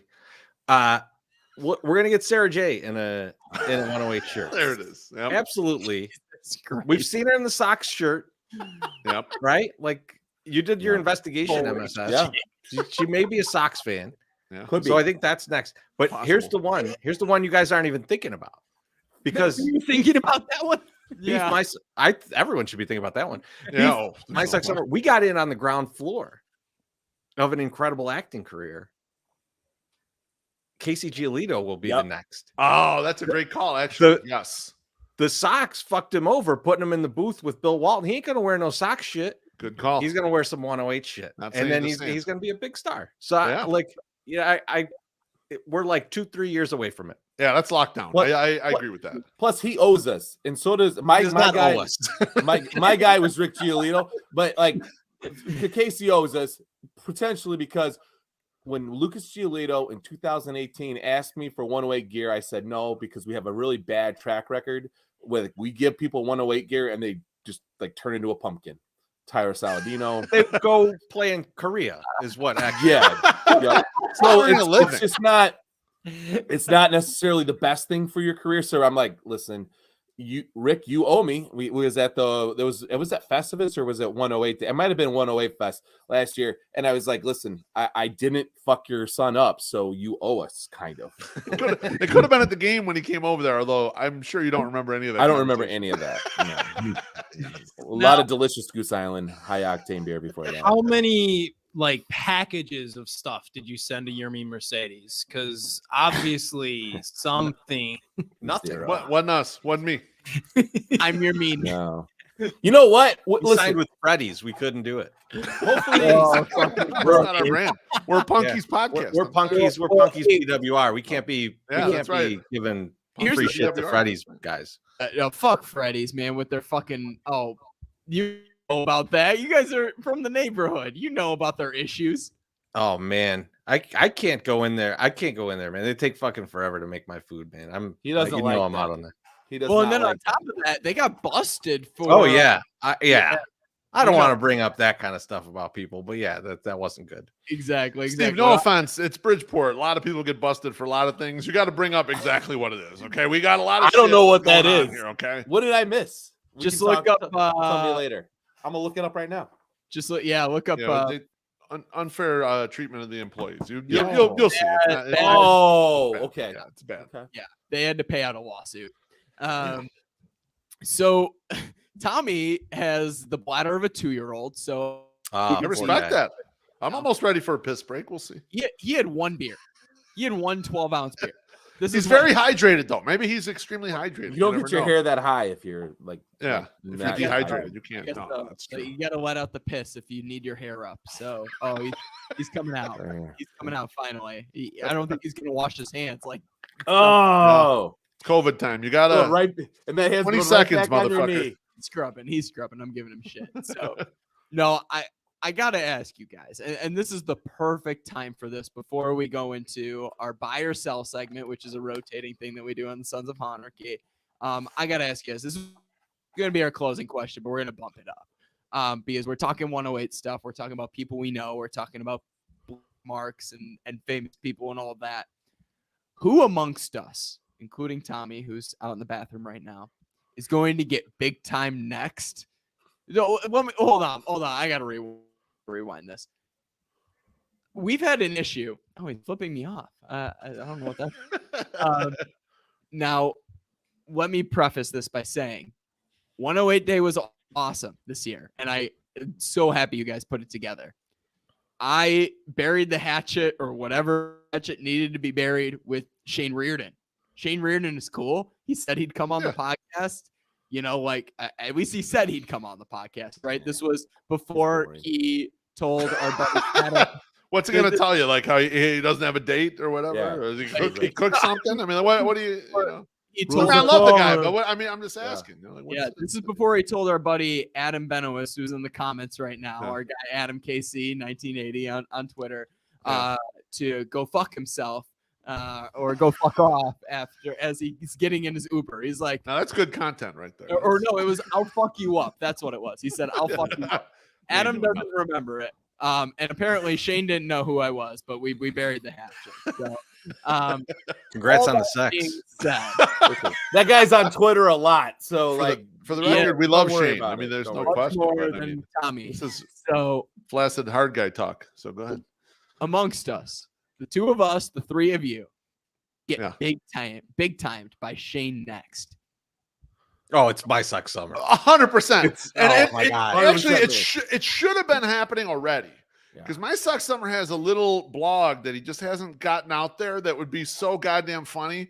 And I don't want to spoil it about what it's about, but it would really like set this thing up. So I'm going to say it's my Suck Summer for It's sure. me. Yeah, absolutely. Please. We're not going to ask him to come on the podcast until you release it. it's not. Well, it's a lot of work. Okay, I It is don't a lot wanna- of work. I don't want to like say, hey, it's like, I haven't had like 20 minutes to sit down and write No, this this or is- an hour. This this is is going to take involved. like 8 hours. This So is involved. it's a lot of stuff to do. So I'm getting there. It's just I haven't got there yet. But yeah, it's 100% me. And the reason I was going to give is not because of the unreleased material. The reason I was going to give is because he doesn't think that I know, like, have any pull within the 108. Like, he goes around me all the time. Like, He him goes to Treasy. him and Treasy like text Yeah. each other all the Yeah, time. he goes to Treasy. I'm like, oh, What's it's wrong just- with that? Why can't I'm I just text? saying. Why can't I text another man? I'm just saying. I'm just saying. Like, that's why This I'm is gonna what you give guys big got to time. worry about. You Yeah. only have the two of you. There's three Yeah. of us, so you got to worry about the other two guys stepping out on you. So Yeah. my Cool. Sox Summer, he holds the White Sox contacts very closely. Yes, he does not does. let us talk to anyone. Like if That's we not see Brooks in person, that's the only time we get a chance to talk to him. True. We're not allowed to talk to him. And then Teresa, he holds the radio contacts, with the exception of maybe Mitch Rosen, who I have on text. These guys don't. But like have Jeff otherwise, he holds the Passan. contacts. He got Beef. all them guys. Beef though, like when we see Mike Downey in person, Yeah. I'm like me and you, we're like fucking Rocky Wirtz kids when they're trying to talk. Exactly. He just tells us to shut the fuck up, He wants to do what my Sox and then he Summer has to say. starts Yeah. talking to Mike. That's all he cares He about. doesn't want us to say. Don't a worry about fucking them word. guys. Yeah, that's how my Sox Summer does us. Hey, listen, Honestly- people don't know how this He thing got works. nothing to say for this. He's like, "Yep, this is how it works." It's kind of how it is. But Rocky Wirtz you should don't have need to be. pick last week. Rocky Wirtz is a fucking piece of work. He is. He's old school. I mean, that's Sure. the definition of old school. Yeah, he's an Like, idiot, is what you're just saying. He's a old soul. He's a Listen, moron. Listen, I'm rich, okay? And normally when I say goes, okay, and that's what he's like. He's like, listen, I have more money than God. I don't need to listen to your fucking bullshit. It's He's not a even moron. available. It's not Guys who even are really printed old anymore. school. He went to the fuck old up school in of my those dad spots. made all this money and now I don't got to do Exactly. shit. Real old school guys know to shut their goddamn mouth and just let shit lay. And he knows he fucked up. Why you even Yeah. got to fight back? Just let this shit lay there. It's like, yep, we But- made a mistake. Kill him with kindness. Exactly. Kill him with kindness. That's how all gotta you do it, say. baby. Because it's not like they're not doing something allegedly. They're doing But- stuff. But Why you you don't gotta get even- upset? You don't got to get upset. Like, why you got to Get be, upset. mad? I don't know. Stupid. so My Sock Summer's the next one to get body bag by Shane. 100%. 100%. easy. Yeah, easily. Easy. Yeah. No doubt about it. Yeah. And we might actually just force it to happen. You might just have him on the podcast just to body My Sock Summer and then let him go. He's gonna be mad though because we're gonna take pictures and he's gonna be like, "Oh man, I don't look as skinny because you lost all that weight." My socks. That's true, I'm like, yeah. I'm like, not- maybe you gained weight. Not gonna lie, I don't want to give any spoilers for the 108 tourney. Although I got a bone to pick with you two fucks in a minute about the 108 tourney. bring it I in, don't want to give baby. any spoilers, but the odds maker of the 108 tourney, Sam Panianovich, has been in touch with me. We've been talking a little bit about the tourney. He says My Sock Summer's odds are gonna be down this year because people don't like skinny My Sock Summer. And I think Shane will be right in that wheelhouse right there. Doesn't like. That's hilarious. That's Uh, accurate. We'll get to you guys later. We'll let you My go do your kids don't segment. like me as I much now got that I'm something to skinny talk either. to you about at the end of the You show. don't wanna We're bring gonna it up now? discuss. You already brought it up. Here's what I want to know. All right. You guys had some 108 tourney scoops. Okay. Now, Allegedly. I don't know how you got them. Two, I'm not going to tell you what parts were pretty accurate. Some of it was like, who did I tell that to? And how the fuck did these guys get a hold of that information? I don't talk to very many people about it. And I was checking my DMs with other people. I'm not going to let you know which parts, but there were parts of what you said in the last show that were dead on accurate. So I'm gonna keep an eye on you guys, and I might actually put some shit through the ether through some of my people and see what floats up Well, by you're your gonna- ass. You're gonna So go figure out who the Departed fuck did style. that. You're gonna go will Departed say- style. I am. will yeah. say- Get some misinformation. I'm gonna throw some in some different directions, and we'll see what floats up to these dudes. Right, I don't know who's saying shit. Obviously, Tommy's not a part of it because he's never on Twitter. But I am a part It's of. got to be you, but you get around, Steve. I don't know who the fuck you're talking to Guess so. exactly. So Like that I'm Tupac a song. part of a group. I am part of multiple group chats, and there is a group chat that I'm a part of where I was getting ragged on by Brewhand Luke for my inside scoops. So is it Brewhand Luke possibly? It's not him. He don't know shit about this tournament. All He right? don't know I haven't told him a goddamn thing. But there I- are people I've told shit, and now I'm like, all right, I got my eye on you motherfuckers. I know who I might have slipped a thing or two to, and then it comes up, and then I'm hearing it, and I'm like, what the fuck is going on here? So all right, we're gonna You know see. what? We're gonna I test. thought I'd We're gonna throw test. Brewhand Luke under the brush and see what you would do, but I guess you're He's clean. clean. Luke is clean, man. He's good. I haven't told him that. You can't trust a ginger with sensitive information like that. Damn. Wow. When he hears that in 15 seconds, he's gonna be very upset. He's gonna be like, "Fuck you!" He's in the interrogation room. I don't know shit. All right, give me a lawyer. All right. He's in the interrogation room. He's sunburned because of his light skin and the lights. That's exactly. He's high as a giraffe's balls. Oh my god, his eyes are as red as his hair. It's gonna be crazy. I'm telling you, if anybody gets higher than My Suck Summer, it might be Brewhand Luke. I need to be high. God damn it. I need to do that. It's been a while. Now, before Steve knocks his mic over for the 18th time, I wanted to get to you guys' some more 108 questions. We're in that arena right now, right? So, Treasy, this is a specific. This is perfect. This is not a spoiler. This is not. We're not asking for scoops. We're not doing. It's because we all know that the three of you are in the 108 tourney. So we 108 think. region. 108 region. Maybe. Unless you're doing something else. I don't know. Oh, he said no. He said no 108 region this year. No, Well- so there is a 108 region this year, and Treasy and I did a video, but it's not us in it anymore. So we broke it up. It's no longer the 108ers. It's going to be for just Twitter users that have less than 1,000 followers. So we have a bracket that's special for people that have less followers, and one of that group will make it to the Elite Eight, make it to the Tommy, final. you So might have a shot. really excited for that bracket. Tommy's not in it. Sorry for a Tommy's on spoiler. Twitter once a month, so that's he's probably not going to make it. I'm just spoiler alert. He's Spoiler part alert. of White Gotta Sox be on- TikTok, and we're not including that yet. I mean, Are you on TikTok, Tommy? I'm starting to get into TikTok No, a little That bit. would check out. Tommy, Oh, you're I was not like- even on TikTok. All right, He's I was like, I wanted to see him He's do useless. this, and then He's like useless. point at things. I absolutely love it. Well, then that leaves Beef as the undisputed weight region champion. Does that not? How does that sit with the other two of you? I don't really. I mean, I don't care. I mean, I just hope that I get to face him this year so I could pound his ass into the ground. Well, this is perfect. This is perfect. And look, So, of all of you, Beef Loaf has always been the one to kind of be on top of the three of you, right? So let's say this. you So- calling us a bottom, Steve? A we the collective bottom? bottom. Enjoy it, boys. In the voting. power bottom. So, question to My Sock Summer and Chirizi. Why are you guys going to be the one to upset Beef Loaf eventually? well, I think it's because Beef fucked up. So Beef would normally just beat the shit out of us. But the problem is he recently posted that he unmuted a bunch of people, right? But if you look, Beef only replies to like 3 or 4 people. It's like Jeff Passan and like 2 other people that he actually will give a response to. So White literally Sox style. everyone is going to be like, he must have had me muted all this time because I said all this cool shit and he never even gave it a like. So I think that people are like, most of the people voting are like, fucking Beef Loaf had me muted, that prick.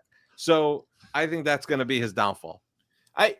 He also says that he wants more and more haters, and I think that's going to actually happen. I hope so. That's Goddamn, I a hope so. possibility. And the other thing that's going to happen is he has a very, I don't know if you guys know, but he tweets way more than most normal people, and he does like almost like a stream of consciousness like tweets. People right? love that. At some point, he is going to say something that is going to anger 90% of people versus the 10% of people that he usually gets. So it is going to, that will help us. No, Um, it's not gonna. yeah. I go for it. I just go for whatever. I put up a tweet. I said, "Don't think, just tweet." And it's Nuke LaLoosh like throwing the pitch. It was less than 2 hours after Betty White had passed away, and I tweeted, "I guaranteed Betty White gives better blowjobs than Nancy Reagan." And not one person unfollowed me for that shit. I thought you were going to get fucked up on that. I thought I was too, and nothing. And I remember people were like, a couple people were like too soon, and a lot of people were liking it. And I remember that our guy Soxwood, he had the gif of the guy with the popcorn. It's like, yeah, I can't wait to see this. Nothing happened. So I'm not uncancelable like My Sock Summer is. He's totally uncancelable. But I think the guy, if you're looking for one of the 108ers to make a big run in followers in 2022, it's Treasy. And the reason why is because Treasy has the nerd group behind him. He has the Star Wars nerd group. He goes, watch, I'm going to put the Star Wars tweet up there. He goes, this is going to be a real killer. And this shit had 400 likes today. Yes, I This saw asshole that. knows what tweets are going Yes. to work. Before, like, MSS and I don't know what the hell we I don't put even out there. understand it. Blogs or whatever. We got no clue what we're putting Yeah, out I there don't that's know going what to that actually meant. work. And Treasy knows what's going to work. Whoa. He's going to kill this shit. Hold on. What are you guys drinking? What was that? Oh, I just I popped open some Bullet Rye. Oh, baby. I like that he said I popped open and like the bottle like almost It's like, like it's like one shot left in there. You didn't just start drinking that, son. I gave it a little while Let me ago. rephrase that. I'm trying to polish off some Bullet. Okay, that's better. There we go. That's why Yeah, he no, gave it's- some to me. Chorizo definitely could beat his brother, his bigger brother, at some point in that and something like that. But He won't beat Lo- 2 years Lo- from now, but- Loaf is just like he's like the I don't know. He sets his mind to something and he just fucking does it. And like he has insane goals. I'm sure there's goals that we don't know about that he set for himself I in want the to get to 108 10,000 tournament. followers this year. Murdering us. Yeah, I'm and at he's like just I'm about up to 7,600. I want to get to 10 dimes, and then I'm really going to tell the truth out there on Twitter. Yeah, I can't wait to go from 10,000 back to 5,000 Yeah, I immediately. think he Shit pretty about much things. said I think he told us once he got to 6,000, he wasn't gonna care about his followers anymore. Yeah, and that- now that's- he's like, I I changed my mind. That's Yeah, why. that's- going. You- It's like you- chasing you that are- high. You are the Heroin. biggest liar here, B. But I mean, that's confirmed tonight. I'm the You had biggest ranch, liar? you- Liar. No, I don't lie. I don't lie about You anything. had What the fuck? ranch. You said you were going to be vegan and you had fucking ranch on your. That was a mistake. All right, I didn't do that on.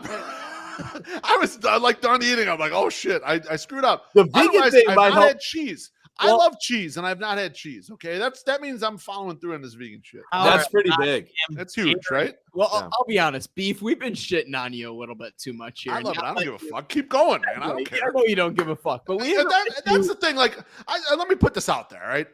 You're gonna do blogs or podcasts or whatever. You're gonna have your opinion out there. You cannot give a fuck if someone's gonna come dunk on you. You don't care about any of that stuff. You got to think to yourself, this is what I think. That's it.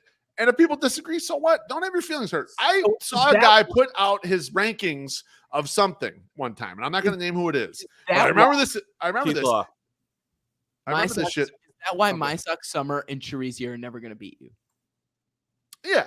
Well, I mean, they don't care either, kind of. Like, My Suck Summer cares a little more. Treasy really doesn't care, but he's also not engaged enough to, like, pass me up. Like, if he got really, like, he got into it and he was like, fuck Beef Loaf, I'm going to have more followers than him, he could pass me up if he really wanted to. My Suck Summer cares enough where he would piss some people off. Like, he's got the ability to really piss some people off.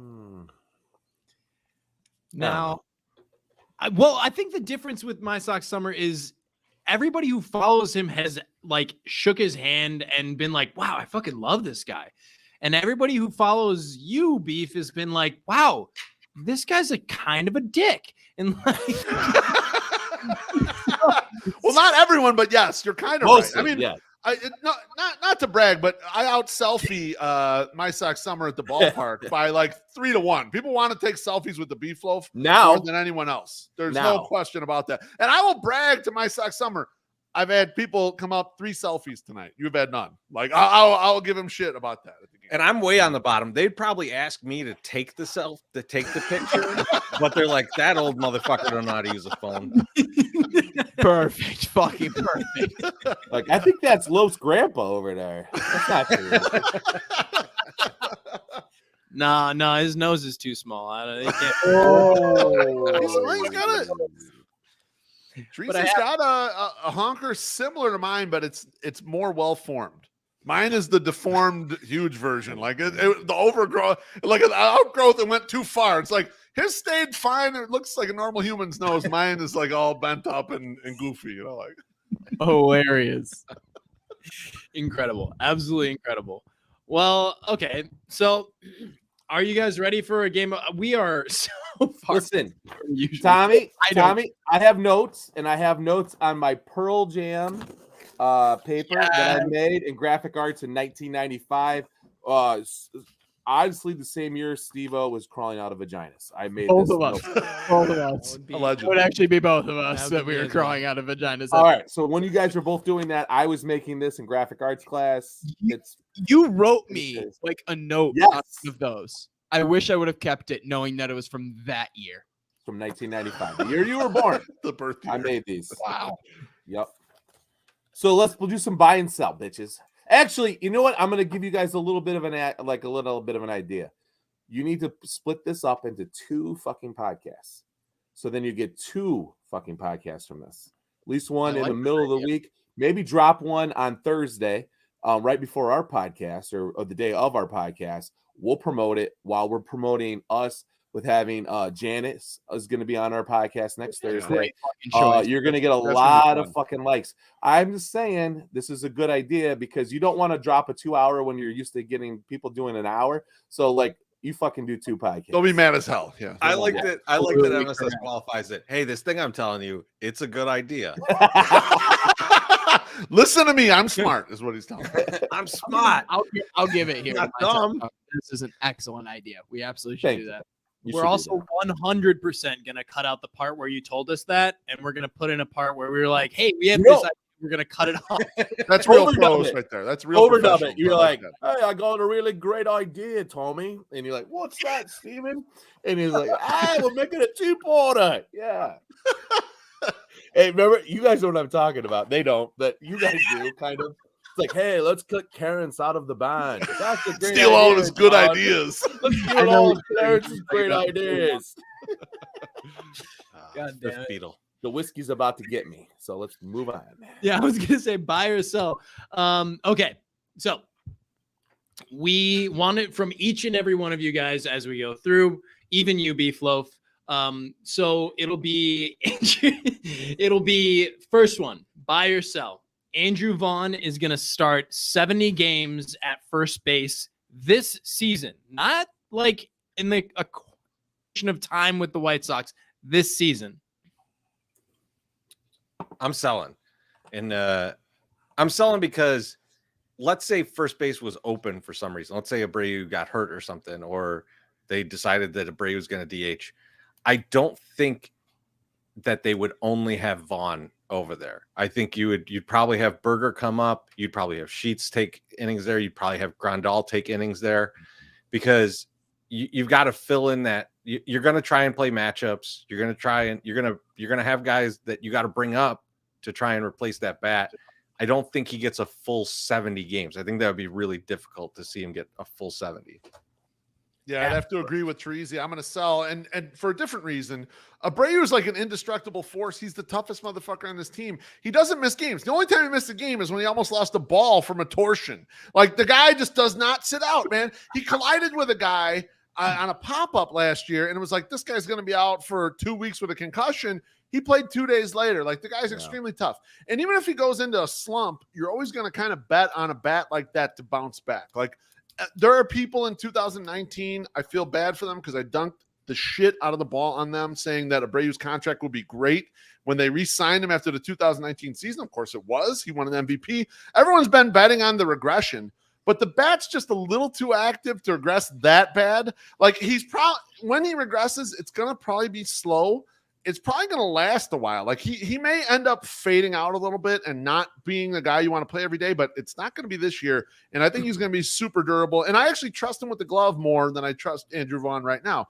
That being said, if I had to pick a guy who I'm really think they're going to have a good year this year, it's going to be Andrew Vaughn. I think Andrew Vaughn hits the shit out of the ball this year and is a real difference maker for these White Sox. I'd love it. That's an Great. interesting take. I read the question, and this is not something that's new to me, and I did not understand it. I thought it was 70 games total that he was going to play, and I was ready to buy on that. But when you qualified it, He's going to as easily play that many. if he's going to play at first base 70 games, no, I don't think though. I'm going to have to sell. Much like what they both said, same deal. But I think that Andrew Vaughn is just, I don't think he's the first go-to there. I think he can play left, he can play right. They're going to put him all over the fuck. He's got a good arm. He can play the corners. I think you're going to see, I agree with my Sox Summer. You're going to see him in the corners a little bit. You're going to see him play 150 games, but it's going to be split in the corners, DH. He's going to have some first base a little bit. And I think this year he comes out and hits. And Loaf, I'm going to say this. What I want to see this year out of Abreu is I want him to be fucking relaxed. I want him to be like paced into the playoffs. I do not want him fucking full steam into the playoffs because he has died in the playoffs. He died in 2020. He died in 2021. Well, I don't know. He about hit last year though. 2021. No, he did all right last last year. Yeah. But I need him to be fucking. He's got to be focused, baby. You got to fresh legs. I need pull fresh it back legs a little going bit. in. Pull it back a going little into bit on playoffs. Jose. Give him the Fresh legs, fresh I think balls. that's my argument with Abreu playing as many first base as he's been at in the past. Like, maybe 70 is a stretch. I don't think it's going to be 70 either. Maybe it's more like 50-ish, maybe 60. Like, I can see that happening because, I mean, we see Abreu get gassed. We're starting to see injuries pop up. Like, we got a young Andrew Vaughn that's supposed to be the future at first base, right? Maybe you're not wrong about wanting to get Abreu off his feet at least once a week. At least saying, all right, Jose, look, we love you at first. I know you want to be in the game, but how about you slide over to DH, or every 2 weeks, you're just going to take a day off, all right? Go out tonight with your old lady, get drunk, You're not going to play in the game. We'll pinch hit you in the 9th inning if we need a guy, but you need a day off and just treat him like a true veteran that he is. I mean, the guy's going to have a statue built up on the concourse at some point, right? He's a White Sox legend, and he's still a really good player on this team, but he needs to start respecting his age a little bit and then pull it back just a little teeny bit. Okay, we're going to, like my Sox summer saying, we need him full throttle in the playoffs. We need that really focused guy in the playoffs. So this is off topic, and it's kind of in the theme of being with you guys, like just going off topic every 30 seconds. But we have just discussed something that's very important to White Sox Twitter is building the statue for Jose Abreu. Now, a lot of people want to put it on the fucking bean, which is dumb. Nobody goes there if they're from Chicago. That's so stupid. Now, I just heard you guys want to put it in or near the 108. I would love it. Your placement for it, and I'm excited about where I want to put it, so I'll go first. I want a saddle put over the neck of the goose, and Jose Abreu on the saddle of the goose, wrangling it, and like bat in one hand and glove in the other, and fucking a third hand holding the lasso. Yeah, that's what I want. And the 10 that he's gonna win with us on his other hand. It's gonna be really fucking great. Now on to you, Chirizi. You went first last time. If you're ready to go, you can go again. No, I'm gonna let one of these guys go because I think that they were the ones calling for it right by us. Oh, put his statue by us? Please. Yeah, where's it going? Abreu's? 100% is by us. He's not going on the goose, though. The guy that's going to be on the goose is Lance Lynn. And Lance Lynn's going to be holding a steak in one hand and an IPA in the other while he's up there. I agree with you with holding stuff in the hands and riding on somebody, but it's definitely Lance Lynn. Yeah. And he'll have a big-ass World Series ring on one of those hands. But like the steak will be a nice medium rare. Fuck you, Shane Reardon. And then the IPA will be... And listen to me when I say this, Loaf. The IPA will be fresh as fuck. Okay, it will not be. This still tastes good. All right, it's October is the expiration date. I don't care. It tastes delicious. Ridiculous. I sort of disagree with MSS. It is going to be by us, but what they're going to do is they're going to take out a couple seats as you get close to the craft cave right there, and it's going to be just in foul territory, just to the opposite the foul territory side of the foul pole. And Jose is going to be right there. So when you walk down to the craft cave by us, you can touch the Jose Abreu statue. So that I want it. I don't want it on the concourse. I want it close to the people. I want the people to be right by it. I want people to come over during the game because it's kind of out of play, and they can take pictures with it all game. So I want Jose to be right there by us. Can't wait till Los yelling at people. Sit down. You already took 3 pictures. Get the fuck out of here. That's awesome. I think you put it back in the what is currently the Xfinity bar or whatever it is now. We rename it the Jose Abreu bar. Ooh, I like and that. Only rum. He's holding a bat out with one hand, and if you pay, it'll pour from the bat. Will pour a full mojito. I love it. Yes. Wow. Mojito. Wonderful. Fucking wonderful. Goddamn. Holy shit. My only problem is if you put him in the stands, you're going to end up with the issue of what part of him gets like discolored from people touching it too much. Yeah, lots Gotta of be his parts. helmet. Probably his groin. I mean, I don't know. I mean, good call. Because the helmet needs to be Helmet's a good discolored call. anyways. Yeah. Well, it's got to have the pine tar on it, right? Yeah. So, I mean, that's the way he do. So, Yep. I And if it's appreciate Wally, just- it's his They lower should just helmet. have a big thing of pine tar next to it, and you could just slap it on his You rub it helmet. on That's there, how yeah. people. that's how you commemorate him. That's Everyone how- will be sticky as fuck, like in Wally's in house. Christmas Vacation. Shit. You go home, you're ripping pages off of the magazines. little full, lot of sap. Lot of sap. Absolutely. Well, hey, our next buy or sell is a fucking Tommy bit. So, and I need to take a fucking bathroom break because I actually have way more liquor than Tommy does in him. Oh shit! All right. Steve-O, that's God Steve-O's bless. way of saying he has to poop. Are you taking the camera with you? It's Yeah, is starting. it 1 or 2? No, here we go. Rip doing, please. No. The buy or sell is Marco Patti gets a statue at Sox Park. Buy or sell. All right, hold on. Oh, please. I'm going to stop you. Tommy, I want you to kind of sell this to us. Why does he deserve one? So let me ask you a couple questions, and you fill me in on why he deserves one. So how long has Marco Patti been with the club in charge of international scouting? Enough to get every important player that we've had on the team for the last like 5 years. Yeah. So No, Don't over a decade. And tell me his Over a top decade. 5 signings. So Oscar Colas, He's never played a major league game, so he's not. like, Bad start. well, he's already all world from Japan stats. No, he's Clear- not. He played in No. the Japan minor leagues. That's not all world. And then you have, Jose Abreu. So So they paid the most for him, yeah. So The I'm three not of giving him us- bonus points for paying over $50 million for somebody. 3 of us could have said, "Hey, sign Jose Abreu," because he wasn't was really touted as like the scouting. best hitter in the world. I That mean, was more- he should get some credit, but it's Yeah, not like they a big landed him. find. They landed him, so that's one. That's You one. got one. Luis, Okay. right? Luis So Robert, there- that's Luis 2. Robert. Although again, not a lot of scouting in that one.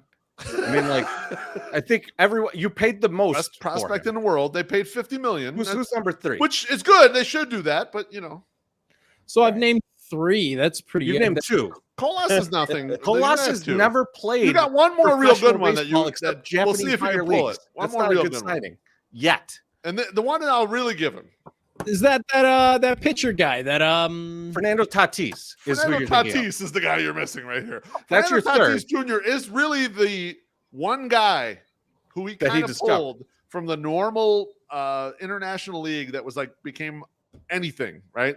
The rest of the Sox minor league that he signed. Can you even name anyone else that's made it to the majors that he signed? You can't. No, I can't. can't. You know why? Because he hasn't. And there's been It's not your fault, Tommy. It hasn't happened. Tommy, there's additionally been gross negligence in his job. Like a few years ago, I think it was 2019, 2020, the Sox had a $5 million bonus pool. 1,000 amateur free agents were signed. The Sox signed 17 and didn't spend their whole pool. Like that's not being bad. That's being like incompetent. And not to mention, I my guy, James Fox, he asks every single goddamn year, are there restrictions on you? Can you spend the entire pool? And Marco Patti always says, yes, there are no restrictions on us. And they don't spend the pool. And it's the one time I see my man mad as fuck at the White Sox front office that they didn't spend all the international pool money. And I'm like, dude, you are always pro front office, but he's mad as hell and he's always holding it out there. I'm like, my dude is right here. Now, I'm not saying Marco Patti's probably fine in his job. He's not statute fine. All right. Right. Statute fine would be fining us a ton of dudes who are coming up on the doorstep, and we don't need to spend no money in free agency. We got all these guys coming up, and right now we ain't got shit Like, coming. You up. named- Bronco you named Rays two, production. And You named 2 Juan players. Soto's. One we had Yes. already given a statue to. So the real question is, does Luis Robert get a statue? And right now, we got to see what he does, but I'll buy on that. I'll buy that eventually he gets a statue. Tommy, we don't need all the Luis Roberts. We just need regular ass major leaguers to show up to the majors and say, okay, they're kind of a decent player. And it's like, we don't got to go out and spend $11 million on a 4th starter. Okay. We got this Anyone- guy that we got from the Dominican Republic when he was 17, and now he's our 4th starter and he's pretty good. Like we need a lot of those. Like Any motherfucker in the comments that wants to give a player that is still in the minor leagues, this guy is a decade into his job. Your 4th best pickup cannot be someone who's never played in the majors. But yeah, I agree with you guys. I mean, I think about the Nationals did with Juan Soto. They signed him for 1.5 mil. I mean, he was decent. He wasn't top Luis Robert. He wasn't a Jose Abreu. He's a guy that they went out and they took a chance on. And Just look in your division and you look at Minnesota, their middle infield, there's 2 amateur free agents, right? Polanco and Arias, Yep. right? And then they got Sano, who hasn't been great, but he's a starting major league player. That's 3 guys that they have on their starting lineup that would play here. Sano would probably DH here. I'll agree to disagree with you on Sano, but the other guys, yes. I love Sano. Fuck you, Steve. but you get the idea, Steve. You want to put a bunch of major league. I'll be honest with you. If he just found a bunch of Yolmer Sanchez types that could like, oh, we don't got to pay $5.5 million for Lurie Garcia this offseason. We could spend that on pitching or whatever the fuck. That's super goddamn valuable to find a guy who's just a decent major league player. And, Or like, finding more of those would be Or helpful. find, go out in bulk and get a bunch of guys. That's A few of them kind of hit, and those are the guys you're trading. That's what San Diego's Right. doing right now. When Yeah. when we were in Well, the they penalty did. box and we didn't spend anything, San Diego was going, I'll just get 30 prospects at the minimum that I can spend. And if a couple of them pop even a little bit, I'm going to trade them for guys like Clevenger. That's the point. That's exactly the point where I'm at too. Jerry, as we're buffering, I don't even know if you guys can hear us We because heard, Yeah, we can hear yeah, you. we heard. At the end of the day, I word think fuck we're you, going yeah, to yeah. sell on the Patty. well, yeah, exactly. absolutely, and I'm with you. Not it's against all- him. I just want to see more production. I just want to see a little more production. And I like the recent group. I like Colas, even though he's a little older. And I really like this Eric Hernandez kid. And it cracked me up that Sox fans made fun of how young he looked. And it's like, this is how every team signs these guys, these minor league free agents. Like, they're 16, 17 years old. They look young like this. It's good. This is a good sign, right? This guy might not make it, but I like the idea. I like that they're doing that. Need more it's of a good those. move. They need more of those. Do more of 100%. that. You know, He'll at least make money for his braces. We'll be good. There you go. His braces, Yes, pay that orthodontist. We're good to go. but it's, You'll have a good smile. Attracts good women. Trust me. it is the depth. I agree with you. The depth is a big problem. So But you admit you like Jose Abreu and Luis Robert. Yeah, I like Yohan Moncada Everyone too, does. but I don't give the Red Sox guy any credit for spending They the spent most $60 money million to on get a go guy. to the statue, I mean, baby. they should get some credit, but it's not a great find. It's not, Right. the Jose Abreu thing, he was like considered the best hitter in the world. And it was like, oh, and there were some scouts who didn't want to take the risk. He might not be able to hit the fastball. It's like the guy made $68 million in the first contract. So it's like, give the Sox credit. You give Marco Patty some credit. You give Kenny Williams some credit for getting the chairman to bid. But it's not like you're finding a whole farm system full of like, holy shit, we got a lot of talent coming up. And there's not even spots for these dudes. Like that's kind of what you'd like to see out of the guy. Other than like, yes, great, we spent the most money on that guy. And I'm glad we got those guys, right? I'm glad we got Luis Robert. Don't get me wrong. We celebrated our asses off at a friend's wedding when they signed Luis Robert. That's Absolutely. a huge signing, and he should get some credit for it. But what we want is more of an infrastructure, right? These are kind of one-off little things. And truth be told, everyone knew about those guys. Right. I also just need to make a quick comment from SPF down here. Fuck you, Steve will never take over. Fuck you, Sal. No. Um, Sal's a real asshole. You're Yeah, we like you guys. Sal is a real prick. I agree with that, like, Sal, someone. Our next buy or sell son of for a you bitch. guys. Are the White Sox as a team, are they in a better spot right now as of, what are we, February 10th, 10:03 p.m.? They in a better spot right now than they were October 3rd, 2021 when they went into the playoffs? My Sox summer. Sell. Fuck no. They are definitely not in a better place. And the reason, and my rationale behind this is if we don't sign another pitcher, we're losing Carlos Rodon. If we lose Carlos Rodon and don't sign another pitcher, we're fucking worse, definitely worse off. Because we don't even have, like, we're going into it with a hope that Michael Kopech is going to come in and give us 6, give us 5. Like, and I think that's a big ask. I don't know if that's necessarily going to happen. So I just am I'm selling on that. I don't think we've made the moves yet to make it happen. I don't think we're better. No, I don't. Okay. Dallas Keuchel's going to bounce back, guys. I I agree. think he will. Totally agree. I think he will. You guys actually Yeah. believe that? Yes, Yeah. I 100% agree. Yes. I He'll think be better than he was last I think year. he'll be fine. I think he'll be like a league average ERA pitcher in Yeah. 2022. Yep. It's hard to be worse than he was last No. year. Yeah, he was terrible last year. And sometimes late in your career, especially a guy like that who is susceptible to like bad BABIP luck and doesn't throw hard enough to throw the strikeouts, they're going to get fucked up a year or two here and there. I think he bounces back. I think he'll be okay. He's not going to be 2020 Dallas Keuchel by any means. Jake Peavy. But like a league average pitcher, I think. I He'll hope be like Jake Peavy. I like Get that him out in the Mike 5th Tucker. or Late- 6th. Late era Jake Peavy. Yeah. Still getting the Yeah. job done, but not not flashy and Throwing But- innings, it's not great, but it's Yeah. still decent. You know, Don't expect him to do anything in the 7th. Make sure he's out before the 6th. That's right. Exactly. That's right. He should be sitting next to us Well, by that time. Yeah, we don't I want agree that with my contract second- to vest either. So Like he should come out. He can show us his fancy beard and his half-naked pictures that It's Gabriel owes contractually sometimes. obligated that he joins the 108 no later than the top of the 7th. Yeah. Oh, I think that's way too gracious. Top of the 6th, Steve-O. Exactly. No. Beef, uh, you so the buying or rest- selling the beef? rest of you guys, White I'll Sox. be honest. Fun. Right now, I'm going to buy, and the reason I'm going to buy is because I didn't see anyone. I saw the Tigers make a couple moves, but no one made a real move at the throne. Right?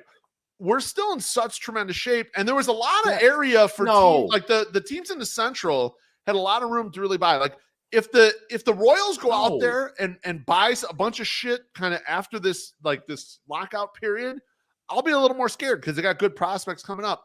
There are teams in the Central that have real prospects that if they pushed it hard, I would be worried and think we're in worse shape. But I actually don't right now. I buy. I think we're in better shape right now. I think nothing has happened to really change our future. No one's got injured. There's nothing weird that happened in the offseason. You know, I'm buying it. This I was is gonna ridiculous. buy, but now I'm gonna sell because #fuck Beefloaf 2022. First off, what's the goal? Well, Buttons. I got to get on Burke for that. Get to the playoffs, win the World Series. get to the playoffs. Okay, but Yeah. win the World Series. So that means you have to win in the playoffs. If the Correct. playoffs showed us anything last year, is that Yeah. we're not built to win in the playoffs. We can't beat an Astros team with what we have. Can we win our Central? Can we win the division? Yes, Yeah. I think we can I mean, definitely win the that's- division. I But I, mean, my don't Sox think summer- that's the you- goal, dude. You bring up good points there, but the White Sox had kind of the worst starts of their season in that short series. And I don't think that's replicable. I don't think necessarily going to get all that. Like everything's going to go exactly as wrong as it went right there. And the series was still kind of winnable if you get even one good start out of anybody, right? They got no good starts out of anybody. All you need is one good start, and everything went as wrong as it could have with their starting pitching. All you need is one good start, and we could win that series. The bats showed up. They got on base. They hit for a high average. Yeah, they didn't hit as many home runs I'd like either. I just don't think we're in a worse spot. And I think next year we got a healthy Eloy Jimenez. We got 100% Luis Robert, and hopefully we got a better version of Andrew Vaughn, and it's just a better offense, most likely in If the 2022. White Sox are healthier, they're not. It's the Astros games 1 and 2 in Houston. Keep that in perspective. They're what now? You lagged out. Sorry. Games 1 and 2, they're not playing on the road if they're healthy. They're at home. They're at home, Games yeah. 1 and 2 are at home. They're not on the road if they're I healthy. I don't know. It's a hard one because I just still see. Who's your favorite though? I see Lance Lynn. I still see Lance Lynn giving up a shitload of hits. And the biggest thing that in Loaf, we were at Buffalo Wings and Rings. We were watching game 1. Yep. And when they left 3 guys on base in that first inning, I'm like, oh fuck, we're fucked. Yeah, you were fucked. like, we're going to lose this game. Yeah, We're gonna lose 100%, because yeah. they couldn't convert when they needed to, and that's what Yeah. we need. That's what we needed to have. And every time, and I don't want to go down this path too far, but every time the Astros needed to hit, they got to fucking They got to hit. No, you're and right. and that's what you need to have. Like you can't leave people on base. You can't leave it in the hands of Illyria Garcia, although he was fucking stellar in the playoffs. You can't leave it in 3-run the ding hands dong, of baby. somebody that's going to do it. You need somebody that's going to get in there and get that fucking hit. And I just don't know, like maybe a year, like another year of growth, another year of this, another year experience. Hey, it could. It's going If to they be decide helpful, to but I actually don't know. shift, it might be harder to get a hit every time the Raptors want That'd be to. helpful. Well, Yeah, that couldn't hurt. Yeah. That was another thing when they kept hitting the ball up the fucking middle. We're at Ballpark Pub in Bridgeport. I'm like, why are they hitting the ball up the middle and we get a fucking hit? We hit one right at the same spot and Little Legs fucking, Altuve runs over there and gets it, throws the guy out. I'm like, mad as why hell. the fuck can't we do that? Our guy's a foot taller than him, and that little fuck is over there and getting it and throwing it right over to first. I was so mad. Yeah, you were upset. I'm like, what are we not doing? I'm like, Ridiculous. I get it. I'm not a baseball guy, but fuck, this is insane. All right. So I haven't heard from Chirizi on this one. Oh, I told you I sold because beef loaf. Fuck beef loaf. Yeah. That's all you What a had to say. jerk. How dare That's my you. answer. That's my final answer. Final answer. All right, Not shifting on that. I'll fuck with that. So we've got 2 more here for you guys. So it's probably going to be another hour until we're done.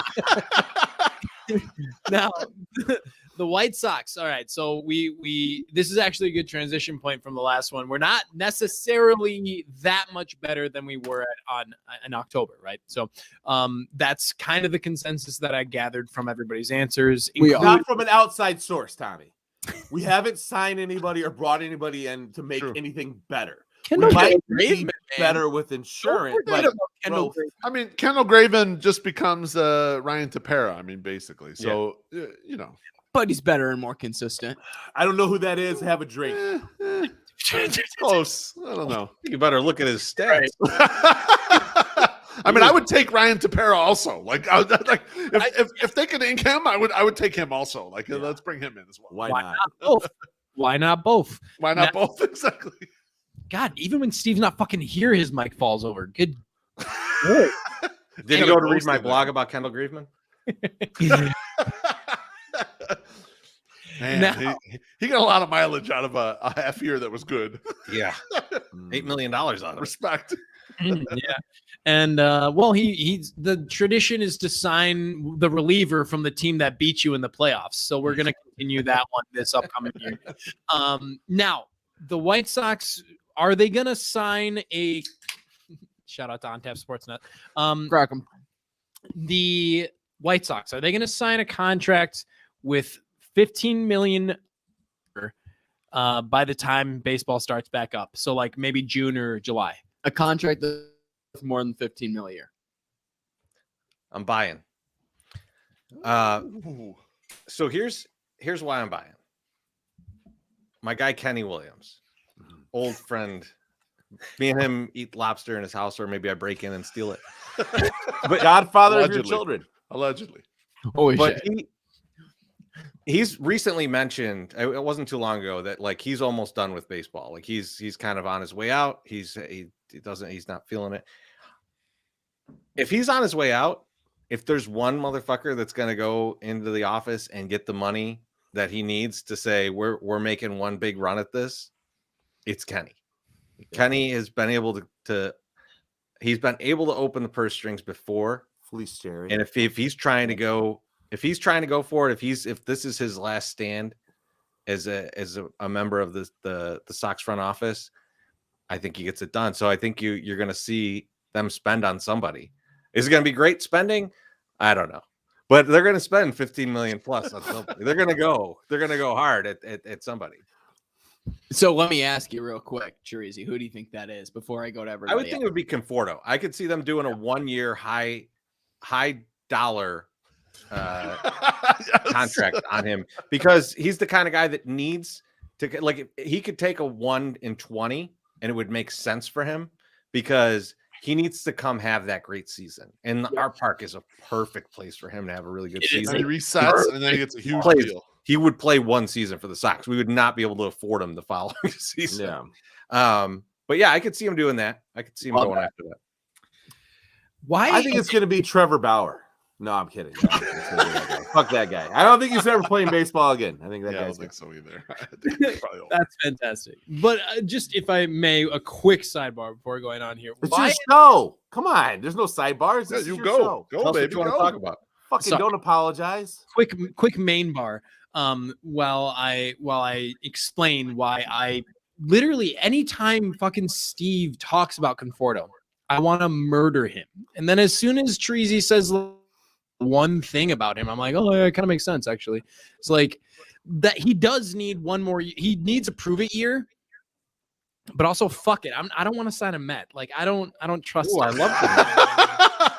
That's a good approach. I kind of like that, Tommy. It's kind of a loser franchise. You know. I mean, then you I hear really that. don't want to hear about my Robinson Cano trade deal. No one does. Everyone tries to stop you on that. We're all sons of Uribe, though. Just I mean, we love the Mets also. The 86 Mets were the first team I loved, but, you all know, the cocaine. recent years, not so good. all the Oh, the About to be That's good my though. Mets right there. You're Cocaine gonna have Mets, one man. Daniel Palka belting the fucking shit out of the time. bar One over at time, City baby. Field. I would It's love gonna it. be awesome. best party team of all. You know what time. though, Tommy, you should love Conforto though, because he kind of fits. He's kind of he's an average-ish kind of right fielder that could definitely hit 30 home runs. You like That. That's kind of the profile, and that is also in your mind the third best signing that Marco Patti's ever made, Oscar Colas. Yes. I wonder if he has does he have poofy See, this hair is too? you shouldn't upset Treasy. This is why you don't fuck with him. I'm just saying. You know, like, Yeah, 'cause He has good hair, Tommy. He has good hair. Not the same as your hair, though. You could give him some tips. I don't got the height, man. I don't got the height on it. I don't know how you do that. we're old. We can't get it up so quick. Oh, Just lay in Allegedly. flat. Allegedly. I was gonna say, speak for yourself, sir. Allegedly. Violet Myers does things. No, How anyway. dare you? How dare you? Um, God damn it. go ahead, Loaf. You go next. Bro, I'm selling, man. I don't see the White Sox spending that money like that. I would love Conforto. I agree with Steve. I think he's a perfect fit. I would love him on this roster. The only problem is like the Vaughn Sheets thing fits too nicely in the right field. And I think they still think they'd like to get Adam Engel plate appearances. And so that doesn't really work. Working someone into second base would work better, but I don't see that happening either. I think that's going to be kind of a bit of a timeshare. I think they're going to use Romy Gonzalez. I think they'll use Lurie. I think they'll fake second a little bit. And the DH right field thing is going to be split amongst the guys who just hit and kind of can't really play right field. I think if the White Sox go out and spend any more money, it's going to be basically in the bullpen.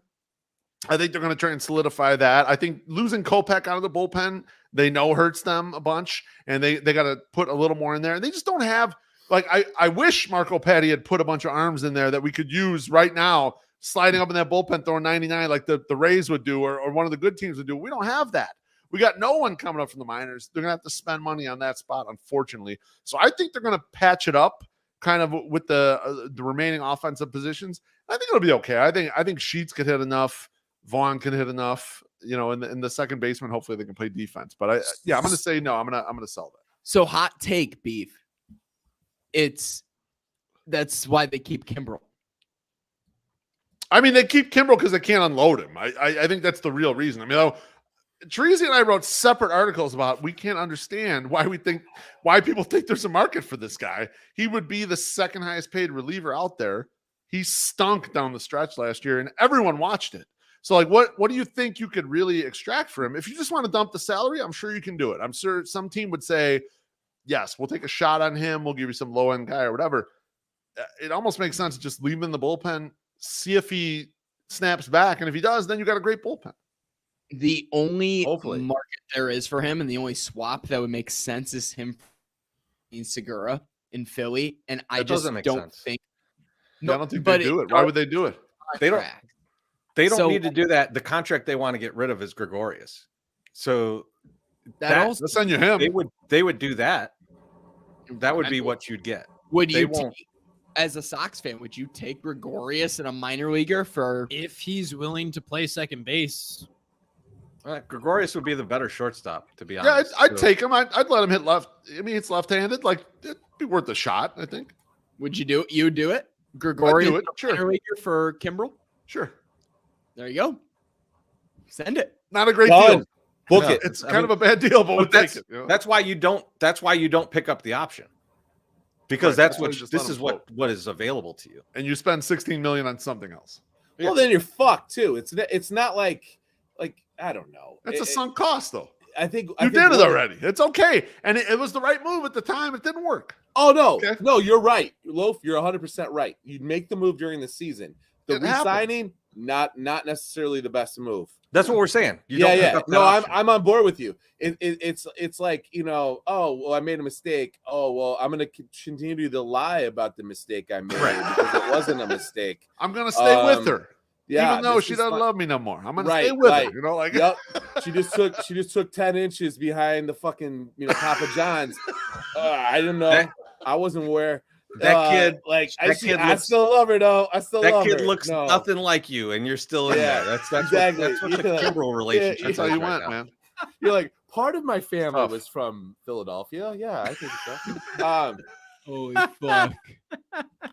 All right, so no, the 15 million I'm buying, but I'm buying on a totally different reason. And the reason Ooh. is because we've painted ourselves into a corner and we have no other option. We have to do something. It is not a we're gonna make this great move and then here it is. It's like no, we're fucked. So and so is gonna get hurt, so and so is not gonna work out. We need to buy something. So we're gonna be fucked and we're gonna have to pay up. And it's just, I think that's what it's going to come down to. You're getting forced. The hand is getting forced to like make a good deal to somebody. Do you think it's somebody as good as Conforto then? I mean, possibly, right? Like that would be great, right? I would love to see somebody in right field. Or do you think they grab a pitcher, my sock summer? Is That's another thing, and that's the problem because you're going to need that too. because that's and- definitely going to cost 15 And million. they seem to always pay up for pitching quickly. Like you saw Liam Hendricks get picked up, and then you saw Craig Kimbrel get picked up. Like and they're like, you're just spending the money like it's nobody's business. And like, what did we hear going into the season last year? Or like, our bullpen stacked. Our bullpen stacked. We're gonna be so great. Our relief pitching is awesome. Everything's awesome in the pitching. And then we fucking spend that kind of money in pitching because it's not awesome and it just was not working. So Can I it's hard. Everyone that we paid in a rebuild year, Ivan Nova for $9 million. He's very good. He was very good. They spent a lot of money in the bullpen too in those years. Yeah. Like Joaquim Soria, they took on a lot of contract, and then everyone's like, and they moved him. Big win for Han. You couldn't even name the guy that got back. You I have no can't. clue who that guy's name is. You Money could. to go Teresa, you could. No one else prospects. knows. One thing, right? If you're spending money to get prospects, I guess whatever. But you shouldn't spend that much money to get prospects. They paid what, like $9 million for Cody Medeiros, is what that came out. So I think Big that's just it. Loaf, I know you're pissing and not washing your hands, but I said that wash my hands. we're going to pay up because we have to, not because we want to. Okay. I'm telling you, go get Conforto. As soon Were as you it's- forced to give a target, my suck summer? Were you forced to say who you would pay up for? No, because they know better. Because they're like, listen, we drank a lot. We don't want him to fumble Because the through some problem is the fucking names. market, the market doesn't really have much in the starting pitching that you would pay up for. Yeah. Like you're paying, like what you're going to pay for is maybe like $10 million for 1 year for a guy who's like a fifth starter. So it's like choosing that or choosing Yeah. Keuchel, and you kind of need one of those guys because you can't depend on Kopech to throw that many innings. Like the Sox are in such a weird spot. Like you wish someone in AAA had some options and come up and throw like 100 innings for you. Keuchel's gonna be the guy. He's got to be a starter. Doesn't matter. Oh, there's no question. No matter. You need all those guys. So shout out to formerly White Sox Twitter active Shy Sox Hayes. We reference this article all the time. He said that teams on average go through and hashtag one awaiting 10.8 starting pitchers Oh yeah, per year. Okay, the Sox were lucky as fuck last year to be so healthy. exactly. Yeah. And that's not going to happen on a year-to-year basis. Mhm. Load the fuck up. Like, just even if it's guys who are on league minimum contracts, The problem is there's nowhere to put them. If you put them in the bullpen and you have them be bullpen guys, they're not stretched out. Like, get and minor there's no one in the minors. Like, yeah, you're gonna have to settle for those guys, but you can't pay a lot of money for them. Yeah, You you're know, going we to get a get major away league for job this? somewhere the else. Jacob Junises of the world. And Oh, things like I would that. love him on our team, though. I know you're I gonna would dunk love on him. MSS, but that's the category you're in. So you really Yeah. you're depending on Ethan Katz. Ethan Katz has got to find guys who's like, yeah, that no one's suspecting that guy. I could fix this one thing on him. Put him in Charlotte. We'll fix that thing, and then he can come up. And you're really depending on him, man. It's a Coop will fix him, but it's a Katz will fix him God, situation for this year. You really have to have that. Like, And I really until the hope- young guys, until the teenagers start pitching up to their prospect pedigree, you're in bad shape right now with that spot. I really hope that they're giving him free reign to like grab guys that he thinks he can fix. So do I. I really hope they're doing that. I don't think they are, and that's like that's the part that hurts the most. It's like you're getting a guy in that is potentially could be like think of creative solutions to the problems you have, and you're fucking handcuffing him potentially. Like, hopefully they're not doing that. Hopefully he's getting that. You know who?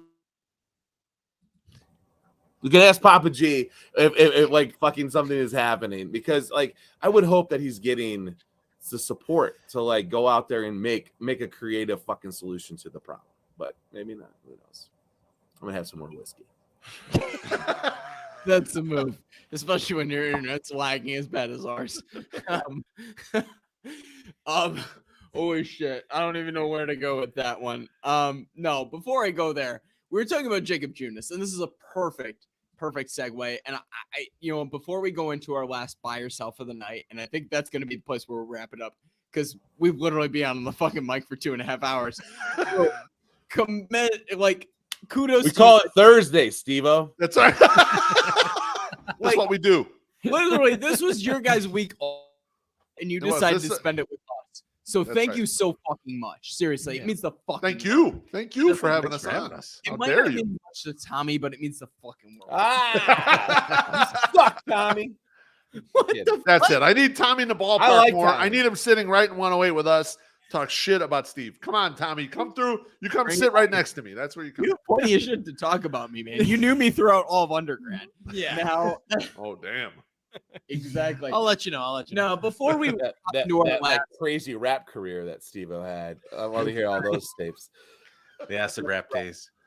before we hop into the last buy or sell, I do have to say this because you brought up Jacob Junis. Jacob Junis is from Rock Island.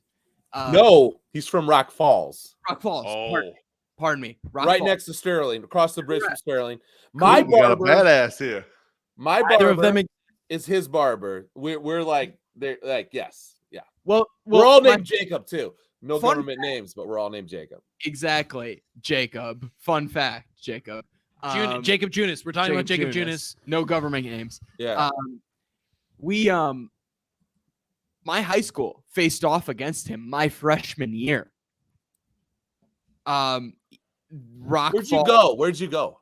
I went to a small private high school in Rockford, Illinois, called What's the name? called Christian Life High School. Mm. Christian Life faced off against Rock Falls for a match. Jacob Junis actually pitched against our team my freshman year, and Not I good. think he one hit or two hit us. Yeah. Put that into So perspective. you know he's good. He's really good. Where's your God now, Steve-O? He didn't no hit you. I don't want him. Sitting on the bench. I was sitting on the bench the entire time because I was a courtesy runner guy.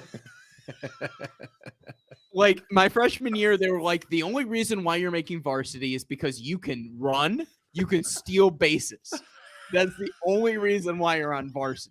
Steve-O. You're love the it. you're the I Billy love it, Hamilton Steve-O. of that. Yeah, I school. love it. Yes. Exactly.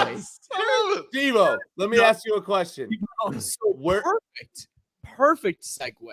I was No, hold on. Before we go past this, where was your hairline your freshman year in high school? Oh, Jesus. I'll have to share pictures later. I Wait, tried to wait. do the Bieber look. I tried to do Like, the did you know freshman year? Like, I'm gonna be bald in like 7 years. Well, here's the thing. Yes, I did. Especially looking at my father. Now, Brewhan Luke has some pictures that's going to be posted in the 108 Oh, I've run, seen him. the Run Club blog. Yeah, I've seen them too. Yep. Oh shit, I'm gonna look it up. Yeah. Yep, exactly. You guys should look that up after the podcast. Now, I do have to say, Look it up whenever you want.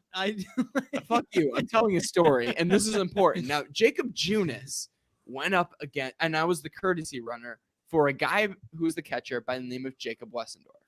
Jacob Wessendorf and Adam Wessendorf are friends of mine. We grew up together. I was not Jacob's, but Adam's water boy in middle school football because I was the 6th grader. He was the 8th grader. I made my way through the ranks eventually. But all that being said, Jacob and Adam Wessendorf, friends of mine, their dad just recently passed away 2 weeks ago, Mm. unfortunately. So for those of you that are still listening, I really appreciate those that are still listening after 2.5 fucking hours. Now, Jacob and Adam, close friends of mine. Dad recently passed away unexpectedly. We're doing a charity shindig, I guess, for those guys, and for Rick, their dad, who is really involved in youth baseball in Rockford, in the Roy Gale system, which is it's a baseball organization in Rockford. It's a public organization. So all that being said, we are actually taking donations, and shout out Bruhan Luke, who just popped on here a minute ago here, who just said, "Oh shit, this is still going on." Yep, this podcast is still going on.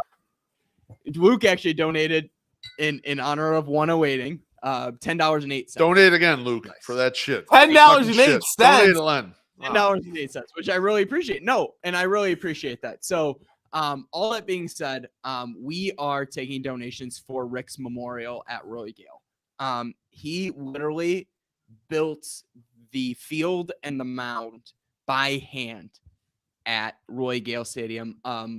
Field 8. They have multiple fields there, but Field 8, he built it by scratch. And that's a Rockford legacy that he has. And I'm very grateful for all of the work that Rick did to build youth baseball in Rockford, Illinois. So I know I'm ranting, and I know that I'm getting way off track here, but one thing that we've been doing, so for every person that subscribes to the Sons of Anarchy page that you guys saw here on YouTube, so the Sons of Anarchy page on YouTube, and then every new follow that we receive on the Sons of Anarchy Twitter page, we are donating each, both Tommy and I, are $1 each, nice. in honor of Rick, to the Roy Gale Baseball Club. So for those of you that are still tuned in, feel free to Venmo either. So if you wanted to go directly to Jacob, who is Rick's son, oldest son, you can Venmo him directly, Jacob Westendorf, Jacob/Westendorf on Venmo, or you can send it to me, and the money will get to Jacob, which is what Luke did. So all that being said, I know this is a selfish plug, and I know this is like 3 minutes. That's what you should do. Do that shit. No, you yeah. should do that. But We're out there should have selling done it to Mazdas. start the You can show, do this. though, not the end of the show. all right, I know. That's right. This is when we No, have you should do that. 14 live followers, not 8. But I'm very, very grateful for everything that Rick did for Rockford public baseball, because, it's a city. And, I think a lot of cities, one thing that we do is we don't focus enough on the sport of baseball. So I think Rick did a really good job of really branching out and expanding baseball within the Rockford community. So donations toward the memorial for Rick Westendorf, pardon me. So, Hey, Steve-O, Awesome. check your fucking Venmo, bro. The 108 just donated $108 to your RG Attaboy, Baseball. Yes. Hell Hey. yes. Let's do Yeah. that, baby.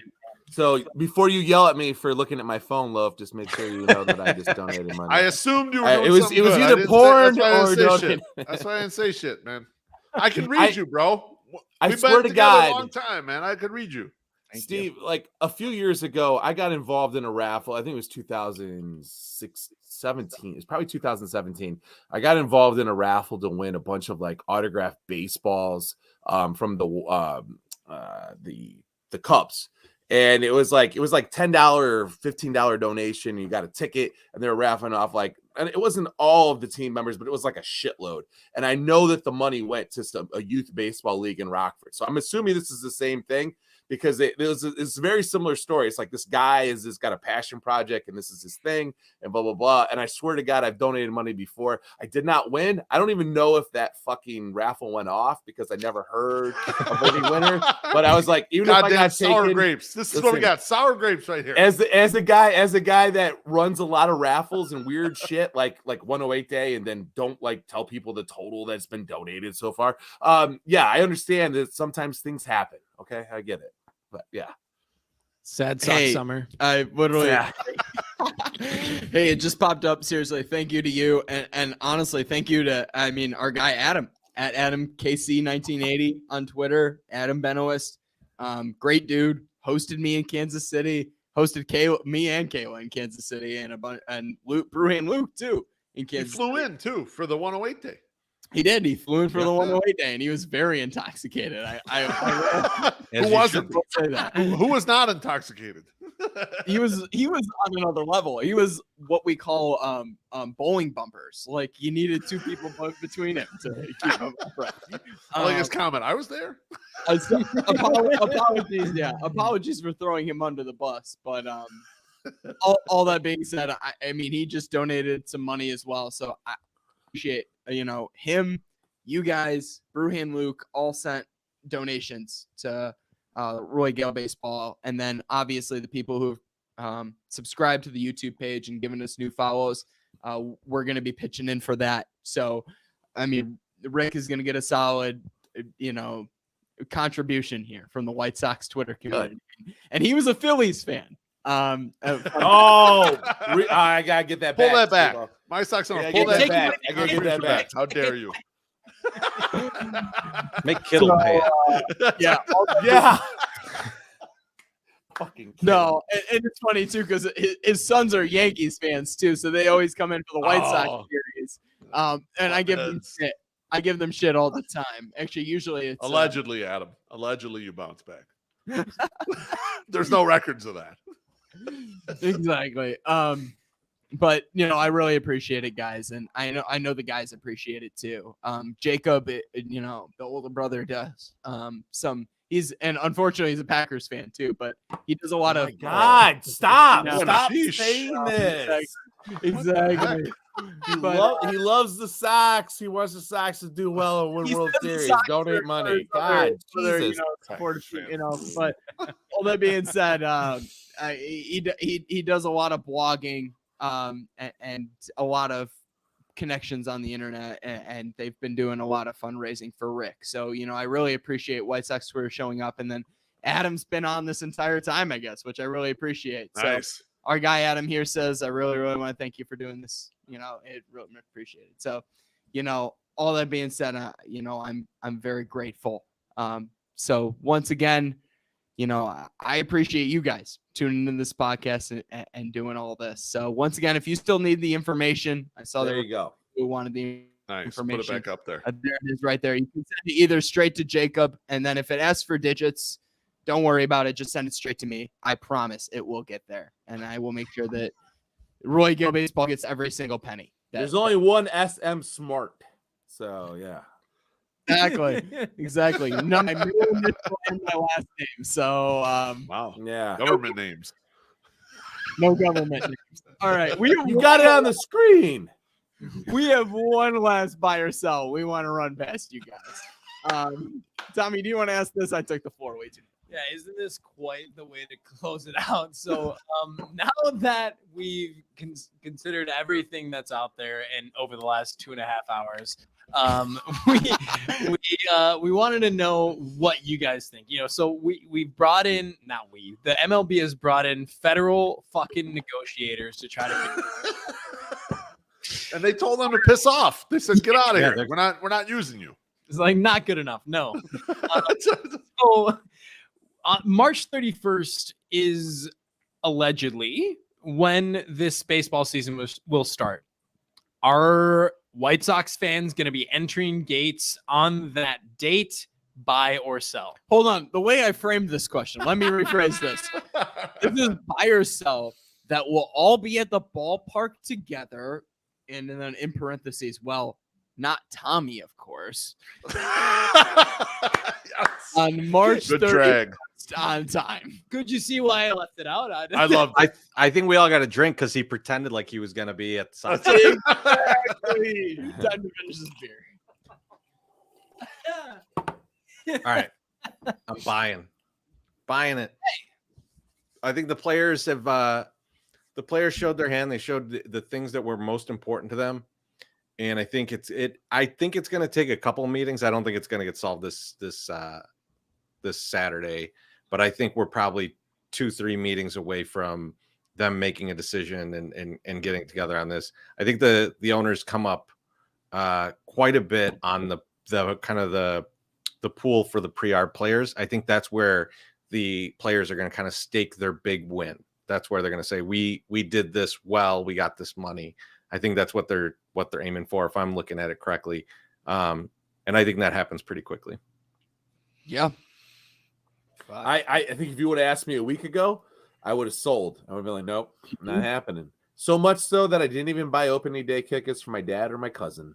That's how much I didn't think it was actually happening. I was like, they're going to reschedule this shit, and it's going to be on a day neither y'all are going to want to come in, so I'm not buying them.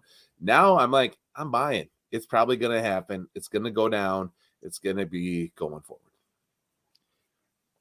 Yeah, I got to agree with my boys. I'm going to say buy. And the reason I'll say buy is I think that the owners are coming with their best and final. Maybe not, like Treasy's saying, maybe not Saturday, but somewhere close to Saturday, because they start losing money when the spring training games don't go off with the regular players. Mhm. And then everyone catches back up by opening day. And then the owners don't get any more pressure until like August, when they got to force the season before the playoffs, right? So I don't think the sort of the lower end players are willing to sit out that goddamn long. I think they're going to realize, okay, here's kind of the best offer we can get for now. We'll fight again in 4 years. And I think eventually they'll get an agreement. It might not be Saturday. It might be, a week or two from Saturday, and they'll have a shortened spring training. I always thought spring training would be shortened anyway. I always thought the players don't really want to be there that long. And even it's always getting oversold. Like the owners waited 43 days to negotiate. Let me tell you, the players wanted to have their Christmas vacation off as well. I don't think anyone really wanted to talk during those time periods, but now it's starting to get serious. And I think unless they're either going to solve this shit like kind of very soon in the next couple of weeks, or we're going to have a long layoff. We're going to be way into the summer before they play any ball games. So I think it's going to be soon. I will buy. Yeah. That's actually a great take, considering like I didn't do any fucking work over Christmas. Who does, right? Like, Everyone was happy to have that little time period off, right? I mean, Yeah. you kind of could predict that shit, and it gets baked into the argument. And obviously, I'm way pro player, like fuck the owners and kiss my ass. But the player Mhm. argument is, Whoa. you didn't negotiate for 43 days, and it's like, oh yeah, like you were going to negotiate during the holidays. Get the fuck out of here. Everyone wanted those 3-4 weeks off. Come on now. Yeah. Agreed. Chris, Chirizi, I should say. No government names. I went first, and I think the whiskey might have gotten you. It's got Evil. Is Jacob gone yet? Yes. You Yes, want to? we've I all did, yes. We I all was bought. too. Holy We all bought. shit. Orange All that whips, being we all said, bought. Orange whip. I think here's the thing. I This think is why we need Steve-O around. using my I here's feel the less things. drunk. Stole your, here's the thing. Yep. thank God I don't have to drive. Me either. Here's the deal. Tommy's the only one that's drive here, actually. That's why you had one beer. in Just 8 hours. teleport home. Nope. That's why we have now. Yumper in the comments here. I think he put it really well. And shout out to Yumper, who's always been a big supporter of all these podcasts, despite actually being a Cubs fan. It's true. He No, said Yumper's good everything dude. No question. everything He's is totally very right. solved this CBA, but the He's players right. play the groundwork. And Yeah. I think that's a very good point that actually I have not taken into perspective. Like, these are conversations that have never even been had. Like, I mean, think about it. Conversations throughout American politics, throughout American economics, throughout American whatever. It's always started with conversations, right? Yeah. And he's right. They're trying to push. They're pushing in the direction. And he's right. They're not going to get it all this time. Like, you're not going to win everything this goddamn time. Mm-mm. Win a little bit. And then in 4 years, when you've swung the public, because is the deal too.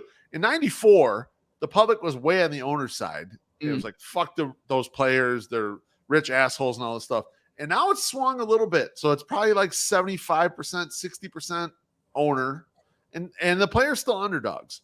But they're taking to social media. They're starting to realize, like, Well, oh, we can gain some power. They're starting to do it, right? My Sox Summer, they're starting to get out there. And like Max Scherzer saying shit and Alex Wood and like all these guys are starting to say something. People are like, oh, yeah, the players are right. They need a little bit more. They need some more time to develop that group and say, okay, Now the owner's behind the 8 ball. That'll be the next, or maybe the one after that, the CBA, where like the owners are fucked. They're gonna have to give up a bunch of shit right here. So you fight as hard as you can right now, and then you get what you can get and move on to the next one. I think the public also understands when they start announcing these deals, these TV deals, and you see billionaires making billions of dollars. Yep. And then you're like, well, wait a second. I've never seen Jerry Reinsdorf take a pitch. Like, I mean, I don't see this guy doing it. So, like, you're becoming a working person, and the middle class is like kind of like disappearing. Going so away. now you have people either there you have the haves and the have-nots, right?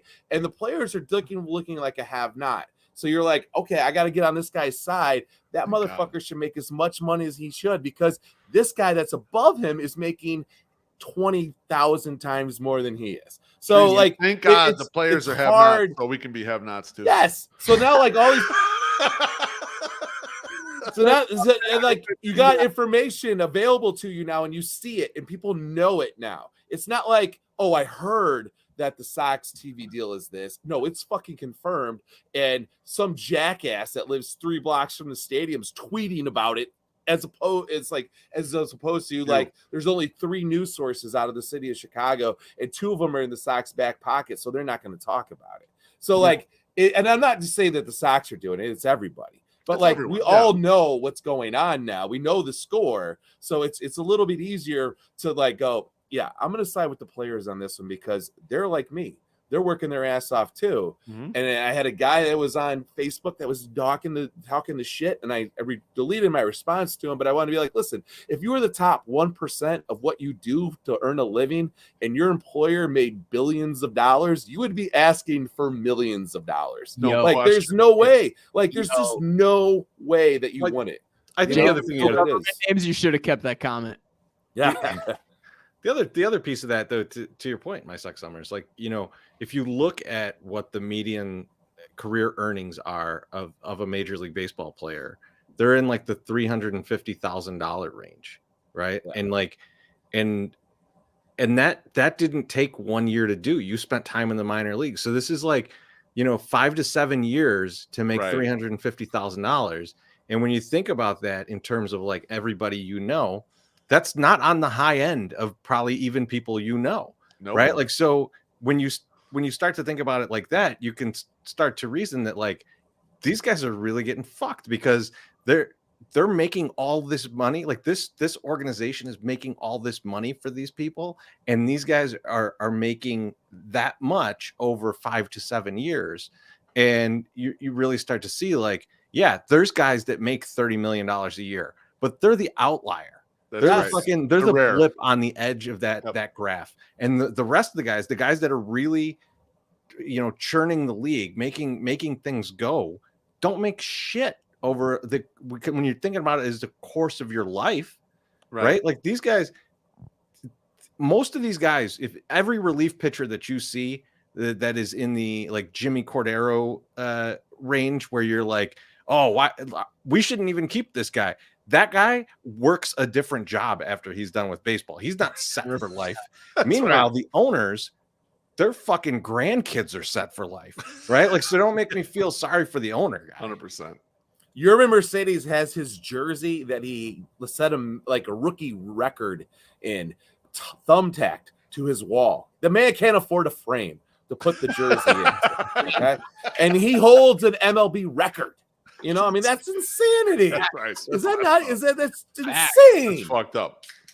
Come on. And then on top of that, I mean, we got to start addressing minor league pay, and we've talked about it on the podcast. I mean, it's been addressed so many times on our podcast, but the way minor league players are paid. You guys Now, had a great idea. The You guys top, had a great idea, which is getting rid of the draft.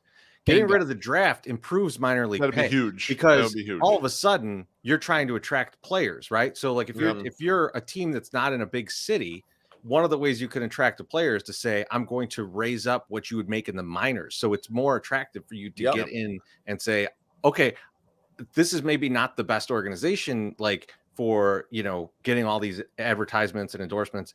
But if let's say I flame out, at least I made, you know, $40,000 a year in the minors, right? Like, so there's the money that's spent in the minors would go up almost automatically if you had to use that as a way to attract talent. Exactly. It's got to at least be a livable wage. Like That's right.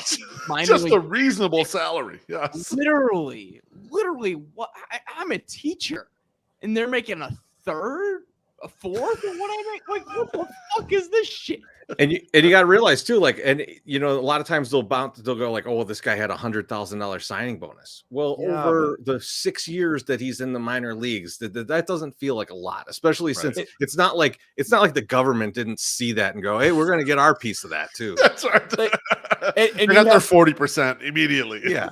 And you have a guy that is as touted as Fernando Tatis Jr., who also went in and sold a percentage of his future earnings away for an advance on that money. Yeah. He gave away 10% of his future earnings or his first contract, whatever the fuck it was. He lost $40 million or whatever it was insane amount of money that he gave away right off the gate. Like, because he didn't have the money. Yeah. Fucking A. Yeah, it's fucked Yeah. up. I mean, It's a just really weird. bad It's spot. weird. Like he shouldn't have to do that. People 100 shouldn't have to do that. And then our Right. guy SPF, who's stuck in here the entire time, he said, minor leaguers have better facilities to live in. It's horrible to see them sleep 10 to Yeah. sad. It's Now, insane. Fucked guys up. decide to like stay in team living quarters. I know guys such as Dan Victor, who has been our minor league correspondent, who's hosted minor league guys in his own home to make sure that they actually have a bedroom to sleep in. Like somewhere reasonable to lay their head at night. It's Yeah. terrible. Guys who are in Winston-Salem. So, and that's why he's so connected to the Sox organization. Like, it's ridiculous. And I guess that's a good place to wrap up. But absolutely wild to think like what some of these guys go through to make sure they try to get a shot at the big leagues. Yeah. Well, gents, I know that I speak for us and from the bottom of our hearts, like 3 hours on a fucking Thursday. Low Friday. Just Hell It yeah. is Little Friday. Yeah, it's true. yes. Really grateful, not just for the stuff that you do on the Twitter sphere and on the wider interwebs, because I don't see everything on the Twitter anyway. But what you guys Or do, none of it. what you guys do for White Sox Nation at large, and what you guys do for stuff for guys like us, like really grateful that you take the time, and really happy to spend it. Obviously, we wouldn't be here this long if it wasn't fucking fun. 3 hours of time. Tommy? Maybe. Nor would we though. No, Yeah. that's true. If it sucked, we would have been out. We would have been like, oh, I gotta pee again. Go. Really, really great to have you guys with us. Super fun. And yeah, probably 2 episodes. 3. You got 3 episodes. Oh, Yeah, you could probably do threes. You chop guys it up, baby. Do it. joking when I said we had 2 buy or sells left. So 1 hour. Hilarious. Do 3. Do 3 days in a row. Just release them. That's all you got to do.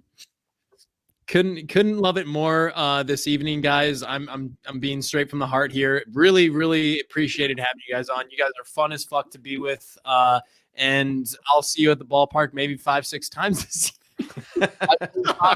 Let's hope so. Games this year, half a dozen. Half a dozen. You gotta get them out more.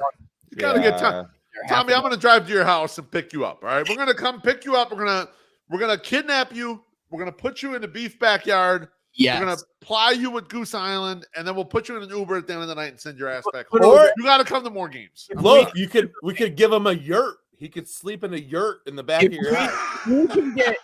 If we can get an invitation to the beef deck, then Come through, We're baby. gonna- Let's line this up. We'll line this up. Yeah, you Listen, come if through. Wally Yeah. Money can come to the beef deck, you guys can come to the. Of course, yeah, absolutely, 100%. there it is. Now, really quick before we wrap it up, I wanted to mention this earlier. The only drink that I've shared with Wally Money is rum, actually. So it wouldn't. It was during the segment where we were talking about how we probably shouldn't be serving beef loaf any rum. I was like, you know what? The only beverage I've ever had Wally knows though. He doesn't try to push up on me with the rum. He leaves me alone. He's like That "You're back all right, pocket don't worry." rum. It may have Prison wallet wallet rum. been back pocket It rum. may have been a shooter that he snuck into the stadium. So there you have it, guys. We're so happy to have been with you for goddamn 3 fucking hours, literally from the time Beef came on to chat with us beforehand to the time we're closing this shit out. It's been over 3 hours. So thank you so fucking much, guys. Like, this has been an absolute blast. We're so grateful to have you guys in our lives. Like, seriously. And thank you for the donation to Rick's That's huge. memorial. Like, that Absolutely. it means a lot to us. It means the world to me, especially with Jake and Adam as friends of mine. So thank you. No problem. You got Thank it. you for guys. having us on. Yeah, It was fun. Thank you for having us on. This was great. Hell yeah. This is definitely going to be 2 podcasts. Am I going to put you in charge of that? Yeah, I'll be chopping up on Oh, my- fucking Once you cut For all sure. the stuff out, you have to cut out. There's about 2 hours left. Tommy, you got to be like, and then things got weird. Stay The part, tuned. the Tomorrow- part when they're not on was like 10 minutes. We were just talking random shit. Like they're definitely cutting that out. You know what? Oh, that's good stuff. Exactly. Well, this just feels classic as fuck, Tommy. So just hit us with the old saying that we used to close out with. rebuild or bust. In Han we trust, baby. Have a good one, everybody. We'll see you on. I'm gonna end Cheers. this. Holy cow.